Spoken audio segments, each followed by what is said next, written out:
मलकुल मौत जब रूह निकालता है तो वो देख लेता है कि ये रूह को लेने वाले रहमत के फरिश्ते आए हैं या अज़ाब के फरिश्ते। उसको अपना अच्छा और बुरा इसी दुनिया में पता चल जाता है, अपने अंजाम के बारे में इसी दुनिया में जान लेता है। उसी को कुरान ने कहा है, जब ये रूह तुम्हारे नरखरे तक पहुंच जाती है, वअंतुम हीनइज़िन तंज़ुरून, उस वक्त तुम अपनी आंखों से देख रहे होते हो। फलौला इन कुंतुम गैर मदीनीन, ऐ मरने वालों, अगर तुम अपने आप को बहुत बड़ा पावरफुल समझते हो, सुपर पावर मानते हो, दुनिया को अपनी उंगलियों पे नचाने वाला मानते हो और ये जानते हो कि सबसे बड़े तुम ही हो, पावरफुल तुम ही हो, तुम्हारे ऊपर कोई हुकूमत नहीं है, तुम्हारे ऊपर कोई ताकत नहीं है, तुम्हारे ऊपर किसी और का बस नहीं चलता। अगर तुम अपने आप को सबसे बड़ा ताकतवर समझते हो, तरजिऊनहा इन कुंतुम सादिकीन, तो मलकुल मौत जो रूह निकाल रहा है उससे वो रूह छीन कर अपने अंदर वापस लौटा कर दिखाओ, अपने अंदर वो रूह को वापस करके दिखाओ। बहुत बड़े पावरफुल हो ना, अल्लाह को कोई अहमियत नहीं देते हो, सबसे बड़ी ताकतवर अपने आप को समझते हो ना, तो उससे रूह छीन कर अपने अंदर वापस करके दिखाओ। क्यों नहीं करते हो? तुम तो बहुत बड़े पावरफुल हो, तुम्हारे ऊपर तो किसी की हुकूमत नहीं चलती है। इस रूह को छीन कर अपने अंदर लौटा कर दिखाओ। इन कुंतुम सादिकीन, अगर तुम अपने दावे में सच्चे हो तो ऐसा करके। मलकुल मौत जब रूह को निकालता है तो रूह सबसे पहले पैरों के पंजे से और तलवे से निकलना शुरू होती है, फिर खींचता है तो रूह पिंडली तक आती है, पिंडली से नीचे का हिस्सा बेजान हो जाता है। मेरे भाइयों, इतने करीब से हमने जो देखा है, अपने वालिद मोहतरम के साथ रहे हैं, बिल्कुल यही कैफियत। पहले टखने से नीचे का हिस्सा काम करना बंद किया, फिर पिंडली काम करना बंद की, फिर घुटना, फिर पैर आगे तक, फिर कमर बेहिस बेजान, क्योंकि मैं बराबर के पैरों के पास बैठा हुआ था, दबाता जा रहा था पैर, कभी सर दबाता था, कभी पैर दबाता था, कभी सीने पर जलन बताते थे तो सीने पे हाथ फेरता था। कैफियत हमारी आंखों के सामने है। दुनिया में आज भी कोई एक वाहिद ऐसा मजहब नहीं है, ऐसा धर्म नहीं है जो ये मानता हो कि इंसान मरने और सड़ने और गलने के बाद मिट्टी में मिल जाएगा और दोबारा नहीं उठाया जाएगा। अस्सलामु अलैकुम व रहमतुल्लाहि व बरकातुहू।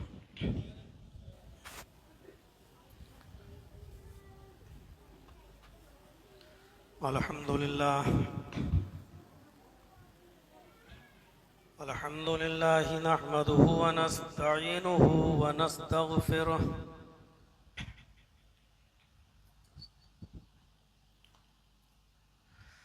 व नऊज़ु बिल्लाहि मिन शुरूरि अनफुसिना व मिन सय्यिआति अमालिना।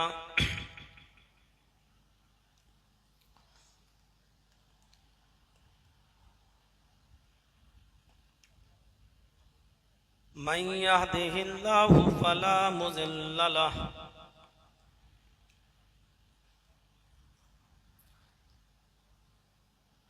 व मन युज़लिल्हु फला हादिय लहु।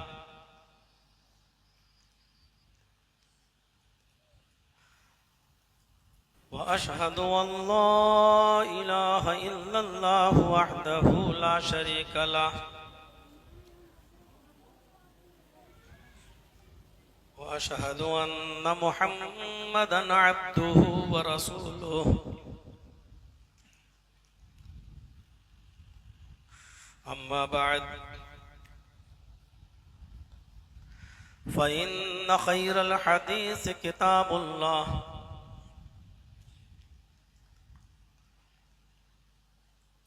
व खैरल हदी हदी मुहम्मदिन सल्लल्लाहु अलैहि वसल्लम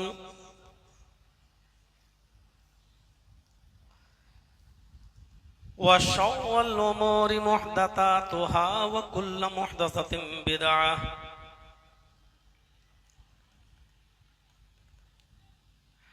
व कुल्लु बिदअतिन ज़लालह व कुल्लु ज़लालतिन फिन्नार।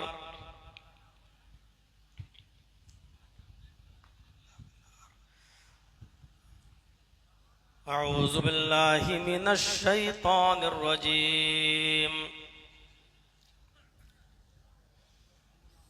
बिस्मिल्लाहिर्रहमानिर्रहीम।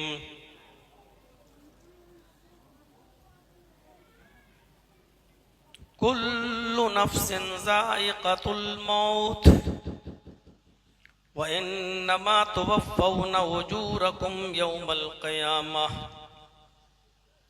फमन ज़ुहज़िहा अनिन नारि व उदख़िलल जन्नत फ़क़द फ़ाज़ वमल हयातुद दुनिया इल्ला मताउल गुरूर। रब्बिश्रह ली सदरी व यस्सिर ली अमरी वहलुल उक़दतम मिन लिसानी यफ़क़हू क़ौली।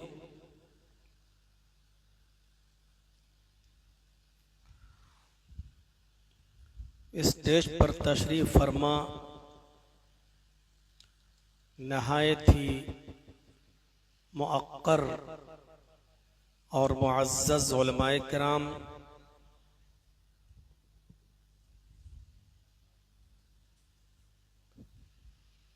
इलाके के बावकार अहबाब,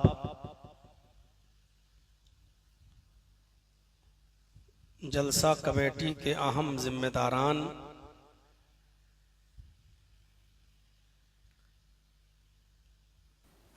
अतराफ़ व अकनाफ से तशरीफ़ लाए हुए मोहतरम सामईन हज़रात, पर्दा नशीन इस्लामी ख़वातीन, प्यारी माँ और बहनों,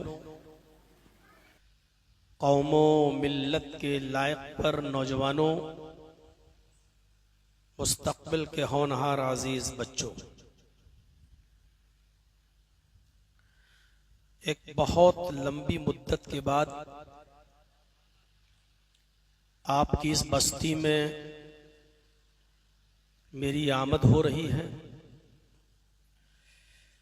जब मैं झंडा नगर सिराजुल उलूम में पढ़ा करता था तो उस वक्त मुझे अच्छी तरीके से याद है कि एक बार मैं यहाँ तशरीफ़ लाया था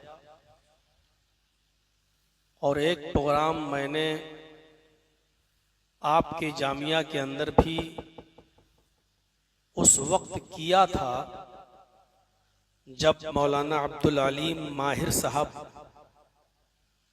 इस इदारे में दरसो तदरीस का फरीज़ा अंजाम देते थे और मौलाना तबारक हुसैन कासमी हफ़िज़हुल्लाह भी उसी इदारे में पढ़ाते थे। अब उसको कितनी मुद्दत हो गई ये सही से हमको याद नहीं। उसके बाद फिर एक मर्तबा किसी ग्राउंड में भी हमारा प्रोग्राम हुआ था, इतना मुझे याद है। लेकिन चूंकि शब रोज़ के साथ साथ ज़माने ने काफ़ी तरक्की की है, इसलिए अब उस जगह को पहचानना भी थोड़ा सा मुश्किल हो रहा है कि किस जगह पर मेरा प्रोग्राम हुआ था।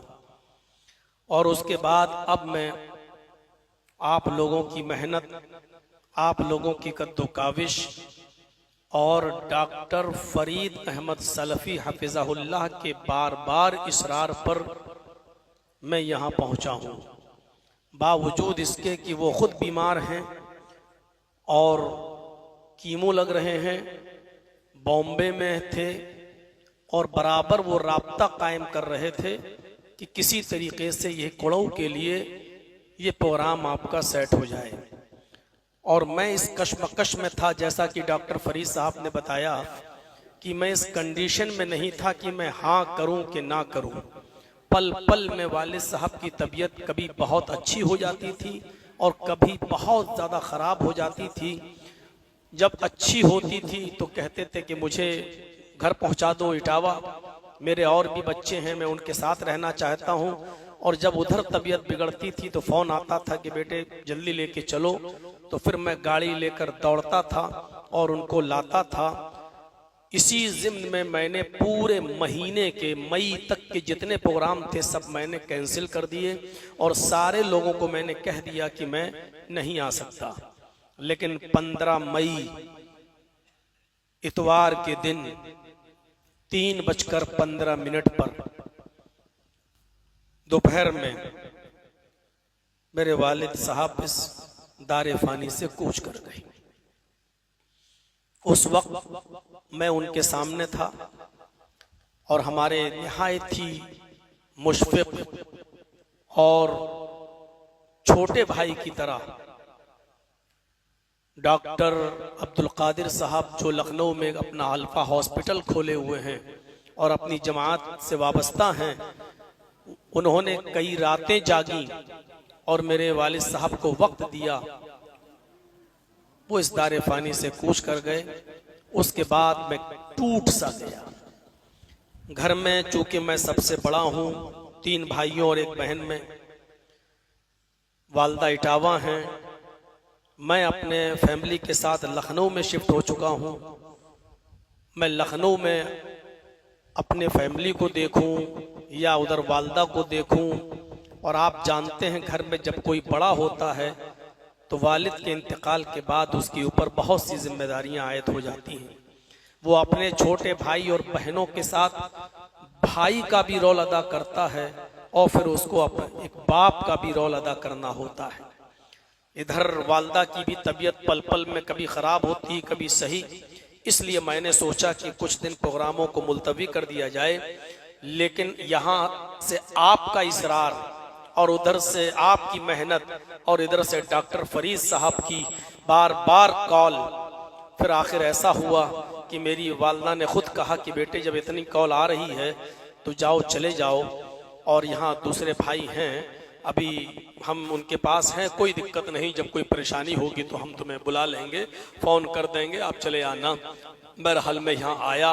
अल्लाह तबारक व तआला से दुआ कीजिए कि अल्लाह रब्बुल आलमीन वालिद मोहतरम की मग़फ़िरत फरमाए, उनकी कब्र को नूर से भर दे, ताहद निगाह कुशादा फरमा दे, बशरी जो लग़्ज़िशें उनसे हुई हैं उनको माफ़ फरमाए और उनको जन्नतुल फिरदौस में आला मकाम अता फरमाए।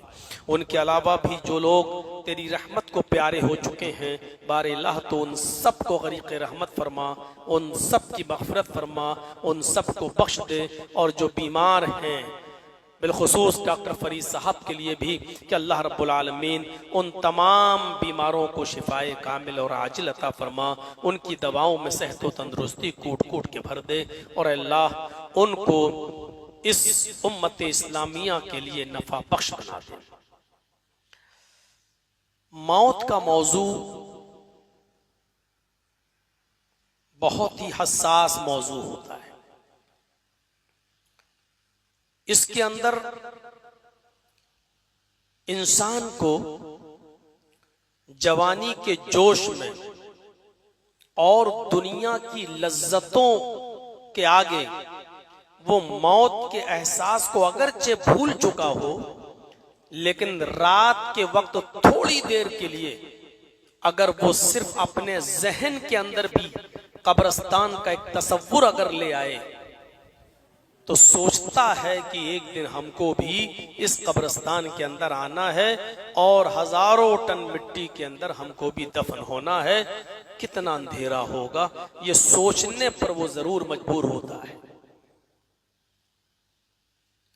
और ये दुनिया की सबसे बड़ी हकीकत है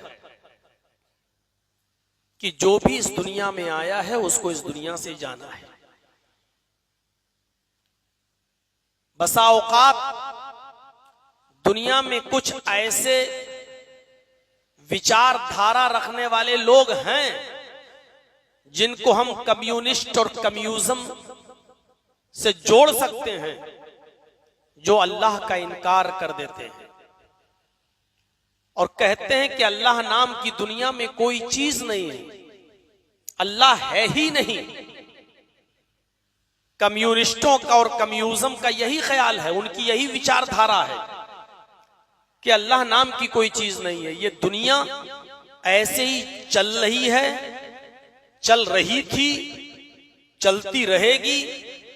लोग पैदा हुए थे, हो रहे हैं और होते रहेंगे, मरते रहेंगे, जमाना दिन ब दिन तरक्की करता रहेगा।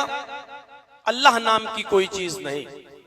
ऐसे लोग आज भी इस दुनिया में मौजूद हैं जिनको हम लादीनी कह सकते हैं, जिनको हम मुल्हिद कह सकते हैं, जिनको हम कम्युनिस्ट और कम्युनिज्म के नाम से जान सकते हैं, जिनका यही अकीदा है। अल्लाह का इनकार करने वाले तो इस दुनिया में हैं, लेकिन जो लोग इस दुनिया में अल्लाह का इनकार करते हैं उनकी भी इतनी हिम्मत नहीं पड़ती है कि वो मौत का इनकार कर सके। आपका दोस्त हो, आपका दुश्मन हो, आपका हामी हो, आपका मुखालिफ हो, आपका सहयोगी हो, आपका विरोधी हो, कोई भी हो, इस बात का कोई इनकार नहीं कर सकता और इस बात से कोई मुनकिर नहीं है कि वो ये कह सके कि हमें मौत नहीं आएगी। कुरान करीम उसका नक्शा कुछ यूं खींचता है, कुल्लु नफ्सिन ज़ाइक़तुल मौत व इन्नमा तुवफ़्फ़ौना उजूरकुम यौमल क़ियामह फमन ज़ुहज़िहा अनिन नारि व उदख़िलल जन्नत फ़क़द फ़ाज़ वमल हयातुद दुनिया इल्ला मताउल गुरूर। हर जी रूह को, हर नफ्स को मौत का मजा चखना है। कुल्लु नफ्सिन ज़ाइक़तुल मौत, हर नफ्स को, हर जी रूह को, हर जानदार को मौत का मजा चखना है। मौत आ जाए, हम मर जाएं, हमें उठाकर कब्र में दफन कर दिया जाए, हमारी बॉडी सड़ गल कर मिट्टी में ही मिल जाए, अगर ऐसा भी होता तो बेहतर होता। अगर ऐसा भी होता तो अच्छा होता, छुटकारा मिल जाता, लेकिन मामला ऐसा है नहीं। कुरान आगे कहता है हर नफ्स को मौत का मजा चखना है और सिर्फ चखकर तुम्हारी बॉडी मिट्टी में नहीं मिल जाएगी, वो खत्म नहीं हो जाएगी। व इन्नमा तुवफ़्फ़ौना उजूरकुम यौमल क़ियामह, तुमने दुनिया में जो भी आमाल किए, चाहे वो अच्छे किए हो या बुरे किए हो, सही किए हो या गलत किए हो, जो भी दुनिया में तुमने आमाल किए उसके मुताबिक कयामत के दिन तुम उनका पूरा पूरा बदला पाओगे, पूरा का पूरा अज्र तुम्हें मिलेगा। अच्छे आमाल किए तो अच्छा अज्र तुम्हें दिया जाएगा और बुरे आमाल किए तो बुरा, उसका बुरा अज्र तुम्हें दिया जाएगा। इन्नमा तुवफ़्फ़ौना उजूरकुम यौमल क़ियामह, जो कुछ भी दुनिया में तुमने बोया है उसको काटोगे। अच्छा बोया अच्छा काटोगे, बुरा बोया बुरा काटोगे। ये दुनिया दारुल अमल है, यहाँ जैसा भी अमल आपने किया है उस अमल के मुताबिक उसकी फसल को तुम पाकर रहोगे। अच्छा तो अच्छा, बुरा तो बुरा। इसके बाद कुरान करीम कहता है, अल्लाह रब्बुल आलमीन फरमाता है फमन ज़ुहज़िहा अनिन नारि व उदख़िलल जन्नत फ़क़द फ़ाज़, जो जहन्नम से बचा लिया जाए और जन्नत के अंदर दाखिल कर दिया जाए अपने आमाल की बुनियाद पर, जो जहन्नम से बचा लिया जाए और जन्नत के अंदर दाखिल कर दिया जाए वही कामयाब है। हमने 5 मंजिल मकान बना लिया, हम कामयाब नहीं।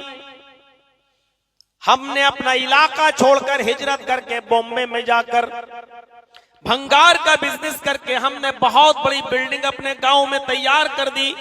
अपने बच्चों को हमने MBBS करा लिया, अपने बच्चों को हमने पॉलिटिशियन बना दिया, अपने बच्चों को हमने कंप्यूटर मास्टर बना दिया, अपने बच्चों को हमने पढ़ा लिखा कर बड़ी से बड़ी डिग्री हमने दिलवा दी और उनको हमने सर्विस या बिजनेस से जुड़वा दिया।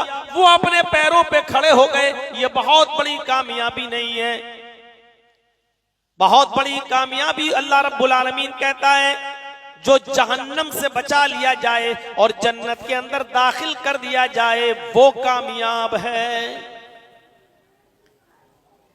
जिन चीजों के चक्कर में पड़कर तुमने आखिरत को खराब किया, अपने आप को जहन्नम से न बचा सके और जन्नत में दाखिल न करा सके, वो है दुनिया की रंगीनी और दुनिया की चकाचौंध, जिसकी लज्जतों में और ऐशो आराम में पड़कर हमने अपनी आखिरत को फरामोश कर दिया, अपनी आखिरत को भुला दिया और अपने बीवी बच्चों में लगे रहे और इन्हीं को परवान चढ़ाते रहे।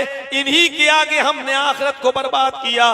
कुरान कहता है वमल हयातुद दुनिया इल्ला मताउल गुरूर। अरे दुनिया की जिंदगी तो धोखे की जिंदगी है, दुनिया की जिंदगी तो फर्जी जिंदगी है, दुनिया की जिंदगी तो धोखे की जिंदगी है। दूर से देखो तो दुनिया बड़ी खूबसूरत नजर आती है, करीब जाकर देखो, करीब जाकर आपको कुछ नहीं लगेगा। बुखारी की रिवायत, नबी अकरम ने फरमाया लौ तालमूना मा अअलमु लज़हिक्तुम कलीलन वलबकैतुम कसीरा। लोगों, सफर मेराज पर जब मैं गया मुझे जन्नत भी दिखाई दी, जहन्नम भी दिखाई गई। जहन्नम में मुख्तलिफ किस्म के अज़ाब का मैंने मुआयना किया, जो मुख्तलिफ गुनाहगारों को मुख्तलिफ किस्म का अजाब दिया जा रहा है।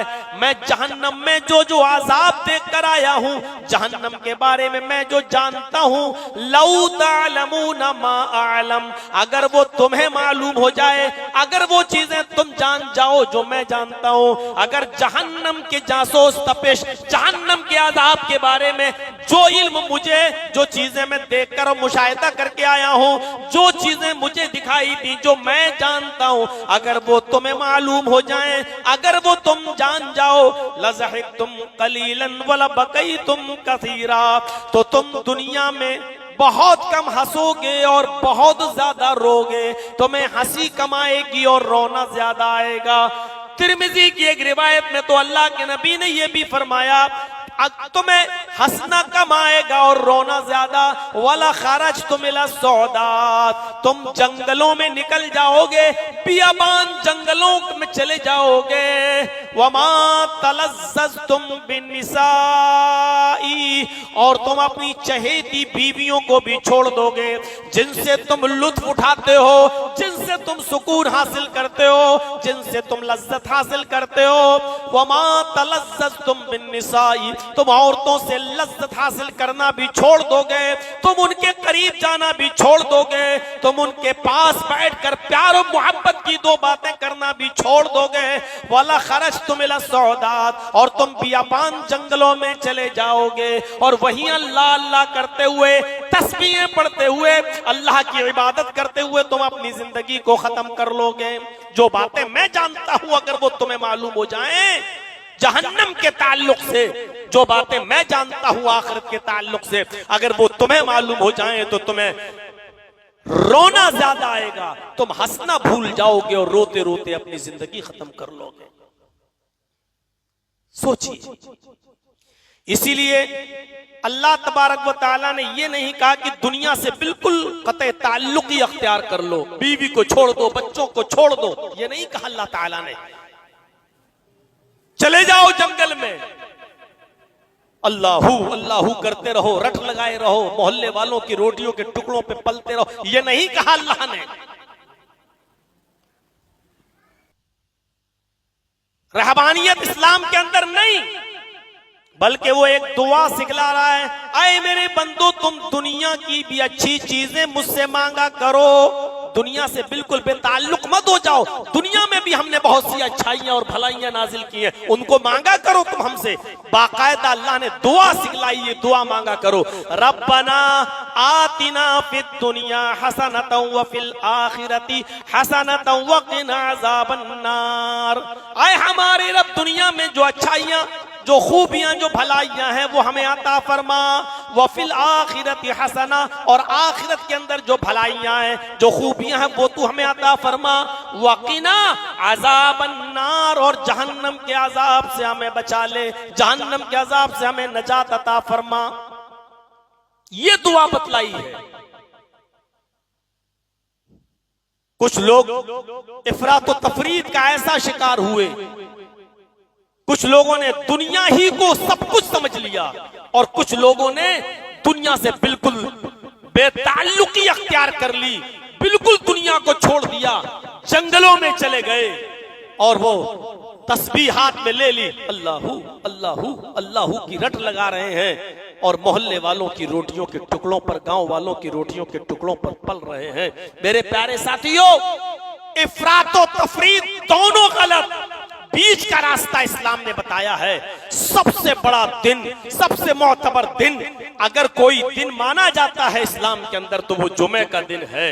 लेकिन आप देखिए अल्लाह तबारक व तआला ने जुमे का पूरा दिन भी इबादत का दिन मुतय्यन नहीं किया है।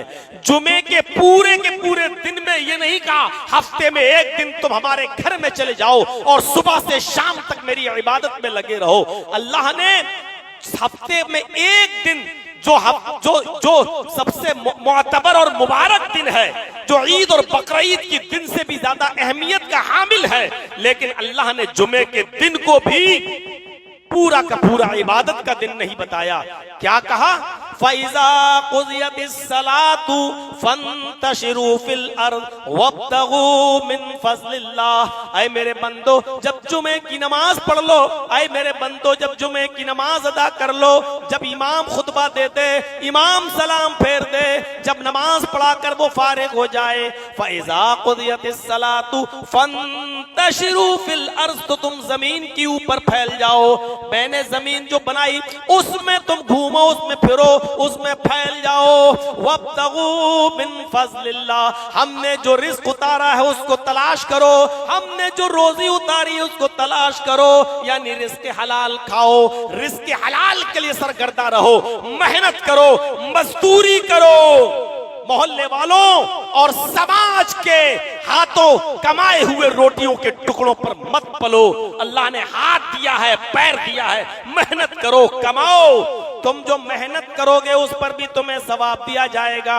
तुम जो रिज़्क़ हलाल कमाओगे, इस अल्लाह रब्बुल आलमीन तुम्हें इस पर भी सवाब देगा, इसलिए कि ये भी इबादत है। बल्कि हमारे नबी जनाब मुहम्मदुर रसूलुल्लाह ने तो एक दुआ सिखलाई है कि हर फर्ज नमाज के बाद ये दुआ भी पढ़ा करो। अल्लाह के नबी ने ये दुआ बताई और खुद नबी अकरम ये दुआ पढ़ा करते थे, अल्लाहुम्मा इन्नी अस्अलुका इल्मन नाफिया व रिज़्क़न तय्यबा व अमलन मुतक़ब्बला। ये दुआ बतलाई, फर्ज नमाज के बाद ये दुआ पढ़ा करो, अल्लाहुम्मा इन्नी अस्अलुका इल्मन नाफिया, ऐ अल्लाह मैं तुझसे ऐसे इल्म का सवाल करता हूं जो नफा बख्श हो। ऐसे इल्म से क्या फायदा जो सिर्फ मुझे फायदा पहुंचा रहा बस, और मेरे जरिए दूसरे लोग बंजर जमीन की तरह है, उनको कोई फायदा नहीं पहुंच रहा। नहीं, ऐसे इल्म हमको नहीं चाहिए। ऐसे इल्म से हमें नवाज, ऐसा इल्म तू हमें अता फरमा जो मुझे भी फायदा पहुंचाए और मेरे जरिए दूसरों को भी फायदा पहुंचे। इल्मन नाफिया, ऐसा इल्म जो नफा बख्श हो। व रिज़्क़न तय्यबा, और अल्लाह मुझे ऐसी रोजी दे जो पाकीज़ा हो, ऐसी रोजी दे जो हलाल रोजी हो, ऐसा रिज़्क़ दे जो तय्यब हो, जो पाक हो। उठाइए, हम एक एक चीज पर अगर उसकी तशरीह करने लगेंगे तो बात बहुत आगे बढ़ जाएगी और रात बीतेगी, उसके अलावा कुछ नहीं। मेरे भाइयों, हजरत अबू बकर सिद्दीक ने अपने गुलाम का लाया हुआ एक लुकमा ही तो खाया था, जो भी वो लाया था, मेहनत करता था, मजदूरी करता था, कमा कर लाता था, अबू बकर खा लिया करते थे। लेकिन एक दिन उसको किसी ने कुछ दे दिया और लेकर आया, अबू बकर ने खा लिया। उसने कहा रोजाना पूछते थे, आज तो पूछा ही नहीं। कहा रोजाना तुम मेहनत करके लाते थे, मैं खा लेता था, आज भी मेहनत किए होगे। उसने कहा आज ही तो मेहनत नहीं की है मैंने। अच्छा, तो फिर ये क्या था, कहां से लाए? कहा मैंने किसी से कहानत गढ़ी थी, लक़द तकहनतु, मैंने किसी से कहानत गढ़ी थी। हाफिज अहमद इब्न हजर ने फतुल बारी के अंदर लिखा है कि उसने किसी अपने दोस्त की बीवी का पेट देखकर कहा था, 7-8 महीने का हमल था, उस औरत के पेट को देखकर उसने कहा अपने दोस्त से कि भाभी को तो लड़का होगा। तो उसने कहा तुम्हें कैसे मालूम? अरे मैं बहुत पहुंचा हुआ बाबा हूं, मैं बहुत पहुंचा हुआ हूं, पेट देखकर बता देता हूं इसमें लड़की है कि लड़का। और इत्तेफाक देखिए 2-2.5 महीने के बाद उसको लड़का ही हुआ। जब उसको लड़का हुआ तो उसने सोचा, अरे उसने तो हमें खुशखबरी पहले ही बता दी थी लड़का होगा, तो उसने उसी खुशी में उसको कुछ खजूर, कुछ गिफ्ट, कुछ खाने की चीज तोहफे में दे दी थी, वही लेकर आया। कहा अबू बकर से अपने मालिक से, आका ये वही है जो उसने दिया। कहा अरे माँ के पेट में क्या है ये तो अल्लाह के अलावा कोई नहीं जानता। उसने कहा ये तो मैं भी जानता हूं कि अल्लाह के अलावा कोई नहीं जानता। कहा फिर तुमने कैसे कह दिया? कहा मैंने तो धूल में लाठी मारी थी, मैंने तो ऐसी अंदाजे के मुताबिक कह दिया और आज उसको लड़का हो गया। उसने तो खुशी में लाके दे दिया, मैं लाया, मैं तो खाऊंगा, आपको खाना हो तो खाइए। अबू बकर सिद्दीक ने कहा पानी लाओ। पानी लाया उस गुलाम ने। अबू बकर सिद्दीक ने उस पानी को पिया और हलक के अंदर उंगली डाली और कै किया, थोड़ा सा निकला। फिर पानी पिया, फिर कै की, फिर थोड़ा सा निकला। फिर पानी पी, फिर कै किया, फिर थोड़ा सा निकला। उस वक्त तक पानी पीते रहे और कै करते रहे जब तक कि यकीन नहीं हो गया कि जितना मैंने खाया था वो सब का सब निकल गया होगा। और जब यकीन हो गया कि अब निकल गया होगा, तब क्या कहा उस गुलाम से, हराम का जो एक लुकमा खाता है अल्लाह रब्बुल आलमीन उसके दिल पर एक सियाह नुक्ता बिठा देता है। सियाह नुक्ता, एक सियाह रंग का धब्बा सा एक नुक्ता रख देता है। अगर वो तौबा कर लेता है तो वो नुक्ता मिट जाता है, और अगर वो तौबा नहीं करता तो सियाह रंग का वो नुक्ता धीरे धीरे फैलता जाता है, बढ़ता जाता है, फैलता रहता है, और एक दिन आता है कि पूरे दिल को सयाह कर देता है, पूरे दिल को काला कर देता है। और जब इंसान का पूरा दिल काला हो जाता है तो फिर उसको इस बात का एहसास नहीं होता कि मेरे पास ये रोजी जो आ रही है वो हलाल की है या हराम की है, हलाल की है या हराम की, आने दो, जहां से भी आ रहा है आने दो। फिर ये एहसास सोचने और समझने की सलाहियत मफकूद हो जाती है, उससे सल्ब कर ली जाती है, छीन ली जाती है। फिर उसके बाद वो ये नहीं सोचता कि ये रकम, दौलत, माल, खाने और पीने की अशियाए खुर्दोनोश हलाल की है या हराम की, वो ये सब नहीं सोचता है। क्यों? क्योंकि उसका दिल काला हो चुका है।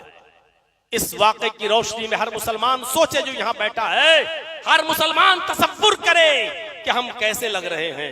अल्लाह के नबी सल्लल्लाहु अलैहि वसल्लम ये दुआ मांगते थे, व तय्यब व रिज़्क़न तय्यबा, ऐ अल्लाह पाकीज़ा रिज़्क़ अता फरमा, ऐसा इल्म दे जो नफा बख्शो, ऐसा रिज़्क़ दे जो पाकीज़ा हो, व अमलन मुतक़ब्बला।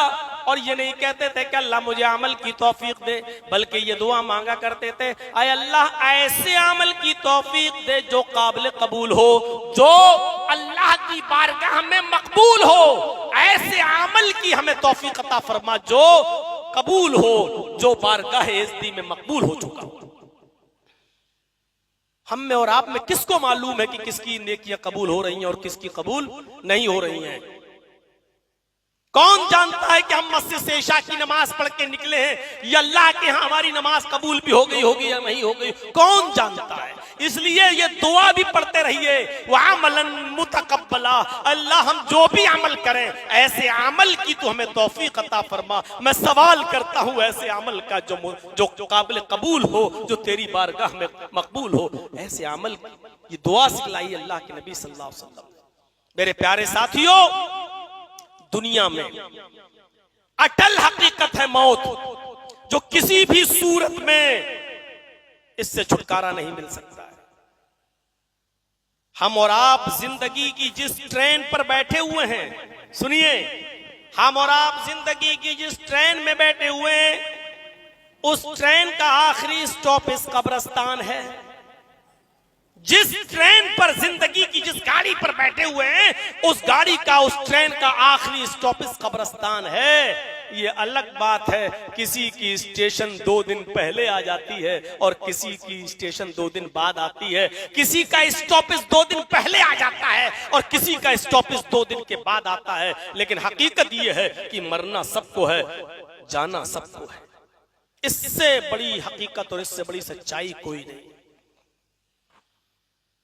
और ये भी याद रखिए, ये तसव्वुर ज़हन से निकाल दीजिए कि मर जाएंगे, रूह निकल जाएगी बॉडी में, दफन हो जाएगी और हम मिट्टी में मिल जाएंगे।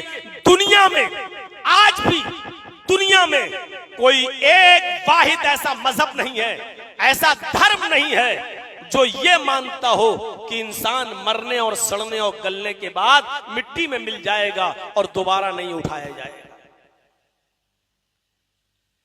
कुछ चीजें बदली हैं, लेकिन रूह को कोई मुर्दा नहीं मानता है। इतना याद रखिएगा, हमारा और आपका अकीदा है कि रूह बॉडी से निकलने के बाद इल्लीन या सिज्जीन के अंदर दाखिल कर दी जाती है। नेक लोगों की रूहें इल्लीन के अंदर और बुरे लोगों की रूहें सिज्जीन के अंदर डाल दी जाती हैं। कयामत के दिन अल्लाह रब्बुल आलमीन मा जिस्म के हमें और आपको फिर उठाएगा। हमें अपने अमलों का हिसाब किताब देना होगा। यह हमारा अकीदा है। हमारे पड़ोसी और हमारे बिरादरान वतन, हमारे भाइयों का अकीदा यह है कि 7 जन्म इसी दुनिया में आपको लेना पड़ेगा। यह आत्मा 7 जन्म तक पीछा नहीं छोड़ती है। अभी आप इस जन्म में इंसान है, अगले जन्म में कुछ और रहेंगे, फिर एक और जन्म में कुछ और रहेंगे, फिर एक और जन्म में कुछ और रहेंगे।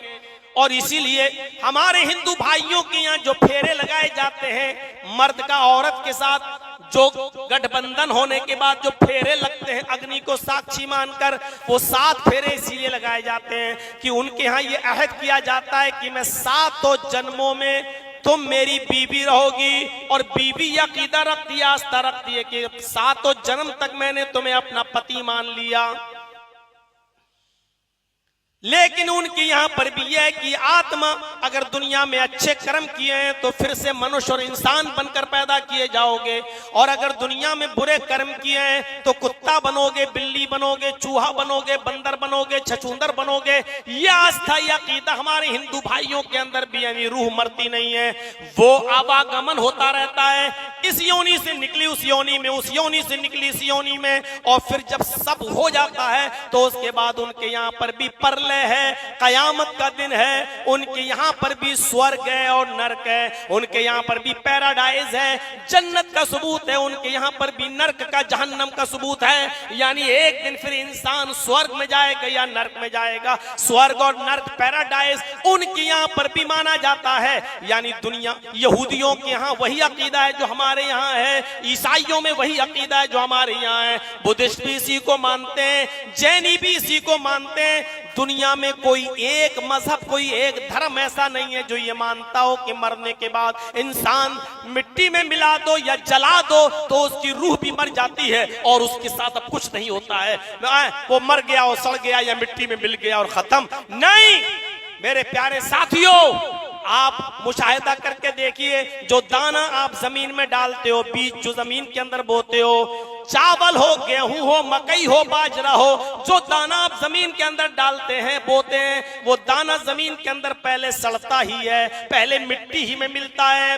वो सड़ जाता है। लेकिन उसी सड़े हुए दाने से अल्लाह रब्बुल आलमीन कल्ला निकालता है, फिर वही कल्ला जमीन के सीने को फाड़ता हुआ बाहर निकलता है। फिर उसी से अल्लाह रब्बुल आलमीन एक दाने से 100 दाने पैदा कर देता है, एक गेहूं से 100 गेहूं के दाने, एक चावल के दाने से 100 दाने बना देता है। वो हमारा परवरदिगार, वो हमारा रब जो जमीन में उस अनाज को सड़ाने और गलाने के बाद भी उस पौधे में इतनी ताकत पैदा करता है कि वो इतनी मजबूत जमीन का सीना चीरते हुए वो बाहर निकलता है, और फिर उस बाहर उसके अंदर फल लगता है या उसके अंदर दाना पैदा होता है। मेरे भाइयों, ये हम रोज मुशाहिदा करते हैं अपने खेतों में, बीज बोते वक्त जब सड़े हुए बीज को अल्लाह रब्बुल आलमीन दोबारा जिंदा कर सकता है, तो क्या सड़ी हुई बॉडी को और मिट्टी में मिल जाने के बाद, मिट्टी में मिलने के बाद इस बॉडी को क्या अल्लाह रब्बुल आलमीन दोबारा जिंदगी नहीं दे सकता है? क्या दोबारा जीवित नहीं कर सकता है?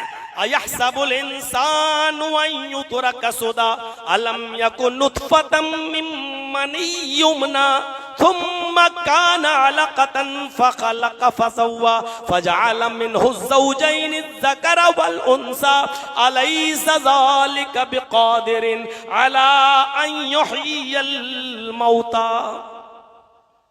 ऐ इंसान, क्या तू ये तसव्वुर करता है कि तुझे ऐसे ही छोड़ दिया जाएगा? अन युतरका सुदा, क्या तुझे बेकार छोड़ दिया जाएगा?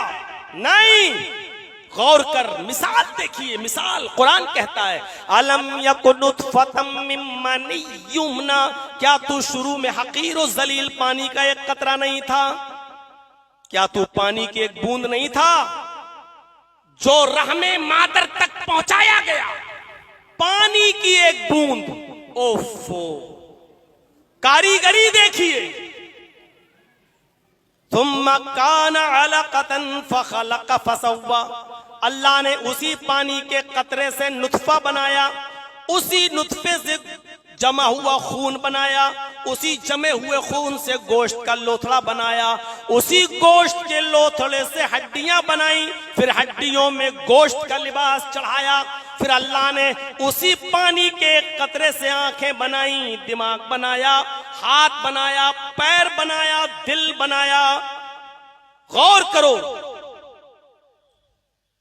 बला अनुसव्विया बनाना, तू ये कहता है कि हम मरने के बाद जिंदा नहीं कर सकते? अरे जिंदगी तो बहुत दूर की बात, हम तो तुम्हारी उंगलियों के पोर तक बनाने पर कादिर हैं। बला अनुसव्विया बनाना, उंगलियों के पोर तक बनाने पर कादिर है। ये उंगलियों के पोर की मिसाल अल्लाह ने क्यों दी है?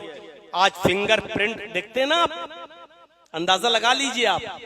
राशन कार्ड पे हमारी बहनें, हमारी माएं जब जाती है ना, जैसे ही अंगूठा लगाती हैं नाम आ जाता है, जैनब, रुकैया। आप पासपोर्ट बनाने जाते हैं, जैसे ही आप अपना अंगूठा रखते हैं आपका नाम आ जाता है। आप नाम चेंज करके आप मुल्क नहीं छोड़ सकते हो। गौर करो, ये अंगूठा, इस अंगूठे में कितने निशान हैं? पूरी दुनिया की आबादी पर गौर करो, पूरी दुनिया की आबादी पर कितनी आबादी होगी, और किसी एक इंसान के अंगूठे के ये निशान दूसरे इंसान के अंगूठे के मुताबिक नहीं होते हैं। हर इंसान के निशान अलग अलग हैं। आप मौलाना जर्जीस, मोहम्मद जर्जीस के नाम का पासपोर्ट है तो मोहम्मद जर्जीस ही के नाम से पासपोर्ट होगा। मोहम्मद जर्जीस, इरशाद अहमद, मोहम्मद अकरम के नाम से दूसरा पासपोर्ट बनाकर विदेश नहीं जा सकते हैं। ये अलग बात हो, हुकूमती सतह पर अगर साठ गांठ हो तो अलग बात है कि अगर हुकूमत ही किसी को भगाने में अगर मदद कर रही हो तो वो दूसरी बात है। वरना मेरे भाइयों, कोई आदमी अंगूठा रखते ही उसका पूरा बायोडाटा आ जाता है। आज साइंस इतनी तरक्की कर चुकी है कि यहां बैठे बैठे अंगूठा यहां दबाया, इंडिया के रहने वाले हो कि बांग्लादेश के पता चल गया। हिंदुस्तान में अंगूठा दबाया, तुम अमेरिका के रहने वाले हो या लंदन के रहने वाले हो, फौरन पता चल गया। मेरे भाइयों, गौर करो कि जिसने अंगूठा एक दूसरे से के मुआफिक नहीं बनाया, क्या वो अल्लाह इस बात पे कादिर नहीं है कि हमें कब्र से दोबारा जिंदा कर दे और उठा दे? तुम काना अलकतन फखलक फसव्वा, हमने ये बनाया वो बनाया और बना सवा कर दुरुस्त कर दिया। उसी पानी के कतरे से इतनी मजबूत हड्डी बनाई कि तोड़ो तो टूटे नहीं, और उसी पानी के कतरे से इतना नरमो नाजुक भेजा बनाया जो 2 उंगली के बीच में रख कर मसलना चाहो तो मसल दो। सुम्मा काना अलकतन फखलक फसव्वा, तेरे दिमाग में हजारों तारों का कनेक्शन डालकर 2 चमकते हुए ट्यूबलाइट आंखों की शक्ल में तुझे दिए, 2 ट्यूबलाइट आंखों की शक्ल में तुझे दिए। हम यहां जब नजर डालते हैं तो 1 किलोमीटर से ज्यादा दूर हमारी नजर नहीं जा रही है। 1 किलोमीटर दूर की चीज हमें नजर आ रही है, वो ट्यूबलाइट जल रही है। लेकिन गौर करो, इसमें कितना पावर अल्लाह ने डाला है। जो एक नजर हमने उस चांद के ऊपर डाली है, ये चांद जो हमारी मौजूदा जमीन से 2,40,000 मील की ऊंचाई पर है, इसने 1 सेकंड के अंदर 2,40,000 मील की ऊंचाई पर चमकने वाले उस चांद को भी देख लिया, उसको अपनी आंखों में भर लिया। गौर करो, ये पावर इन आंखों में किसने पैदा किया? सुम्मा काना अलकतन फखलक फसव्वा फजअल मिन्हु ज़ौजैनि ज़कर वल उन्सा, फिर हमने नर और मादा भी बना दिया, लड़का और लड़की भी बना दिया।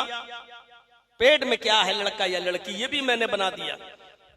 आए लोगो, आए मेरे बंदो, जब इन तमाम मराहिल से मैं तुम्हें गुजार सकता हूं तो अब तुम ही बताओ, अलैसा ज़ालिका बिक़ादिरिन अला अन युहियल मौता, क्या वो अल्लाह इस बात पर कादिर नहीं है कि वो तुम्हें दोबारा जिंदा कर दे? जब पहली बार हम ऐसा कर सकते हैं तो दोबारा, अरे कोई काम पहली बार तो मुश्किल होता है लेकिन दोबारा थोड़ी मुश्किल हो सकता है। ये माइक हम पहली बार अगर हम बनाने बैठ जाएं और बनाने में कामयाब हो जाएं तो पहली बार तो हमें मुश्किल लग रहा है, लेकिन दोबारा एक बार जब हम बना दें, अब दोबारा हमें अगर कोई माइक बनाना होगा तो हमें इतनी परेशानी नहीं होगी, क्योंकि हम अच्छी तरीके से जान गए कि कैसे बनता है। अगर मान भी लिया जाए, नऊजुबिल्लाह, अल्लाह के लिए तो मुश्किल है ही नहीं, लेकिन मान लिया जाए तो पहली बार तो थोड़ी देर के लिए मुश्किल हो सकता है, लेकिन दूसरी मर्तबा पैदा करना उसके लिए कौन सा मुश्किल होगा? मेरे भाइयों, उसने ये मिसाल दी, जब हम ऐसा कर सकते, ऐसा कर सकते, ऐसा कर सकते, तो अब तुम ही बताओ, अलैसा ज़ालिका बिक़ादिरिन अला अन युहियल मौता, क्या वो अल्लाह इस बात पर कादिर नहीं है कि इंसान को दोबारा जिंदा कर दे? मेरे भाइयों, मौत भी आना है और दोबारा जिंदगी भी मिलना है। अब सोचिए उस दूसरी जिंदगी के लिए हमने क्या किया है। दुआ सिखलाई, दुआ के असर भी होते हैं।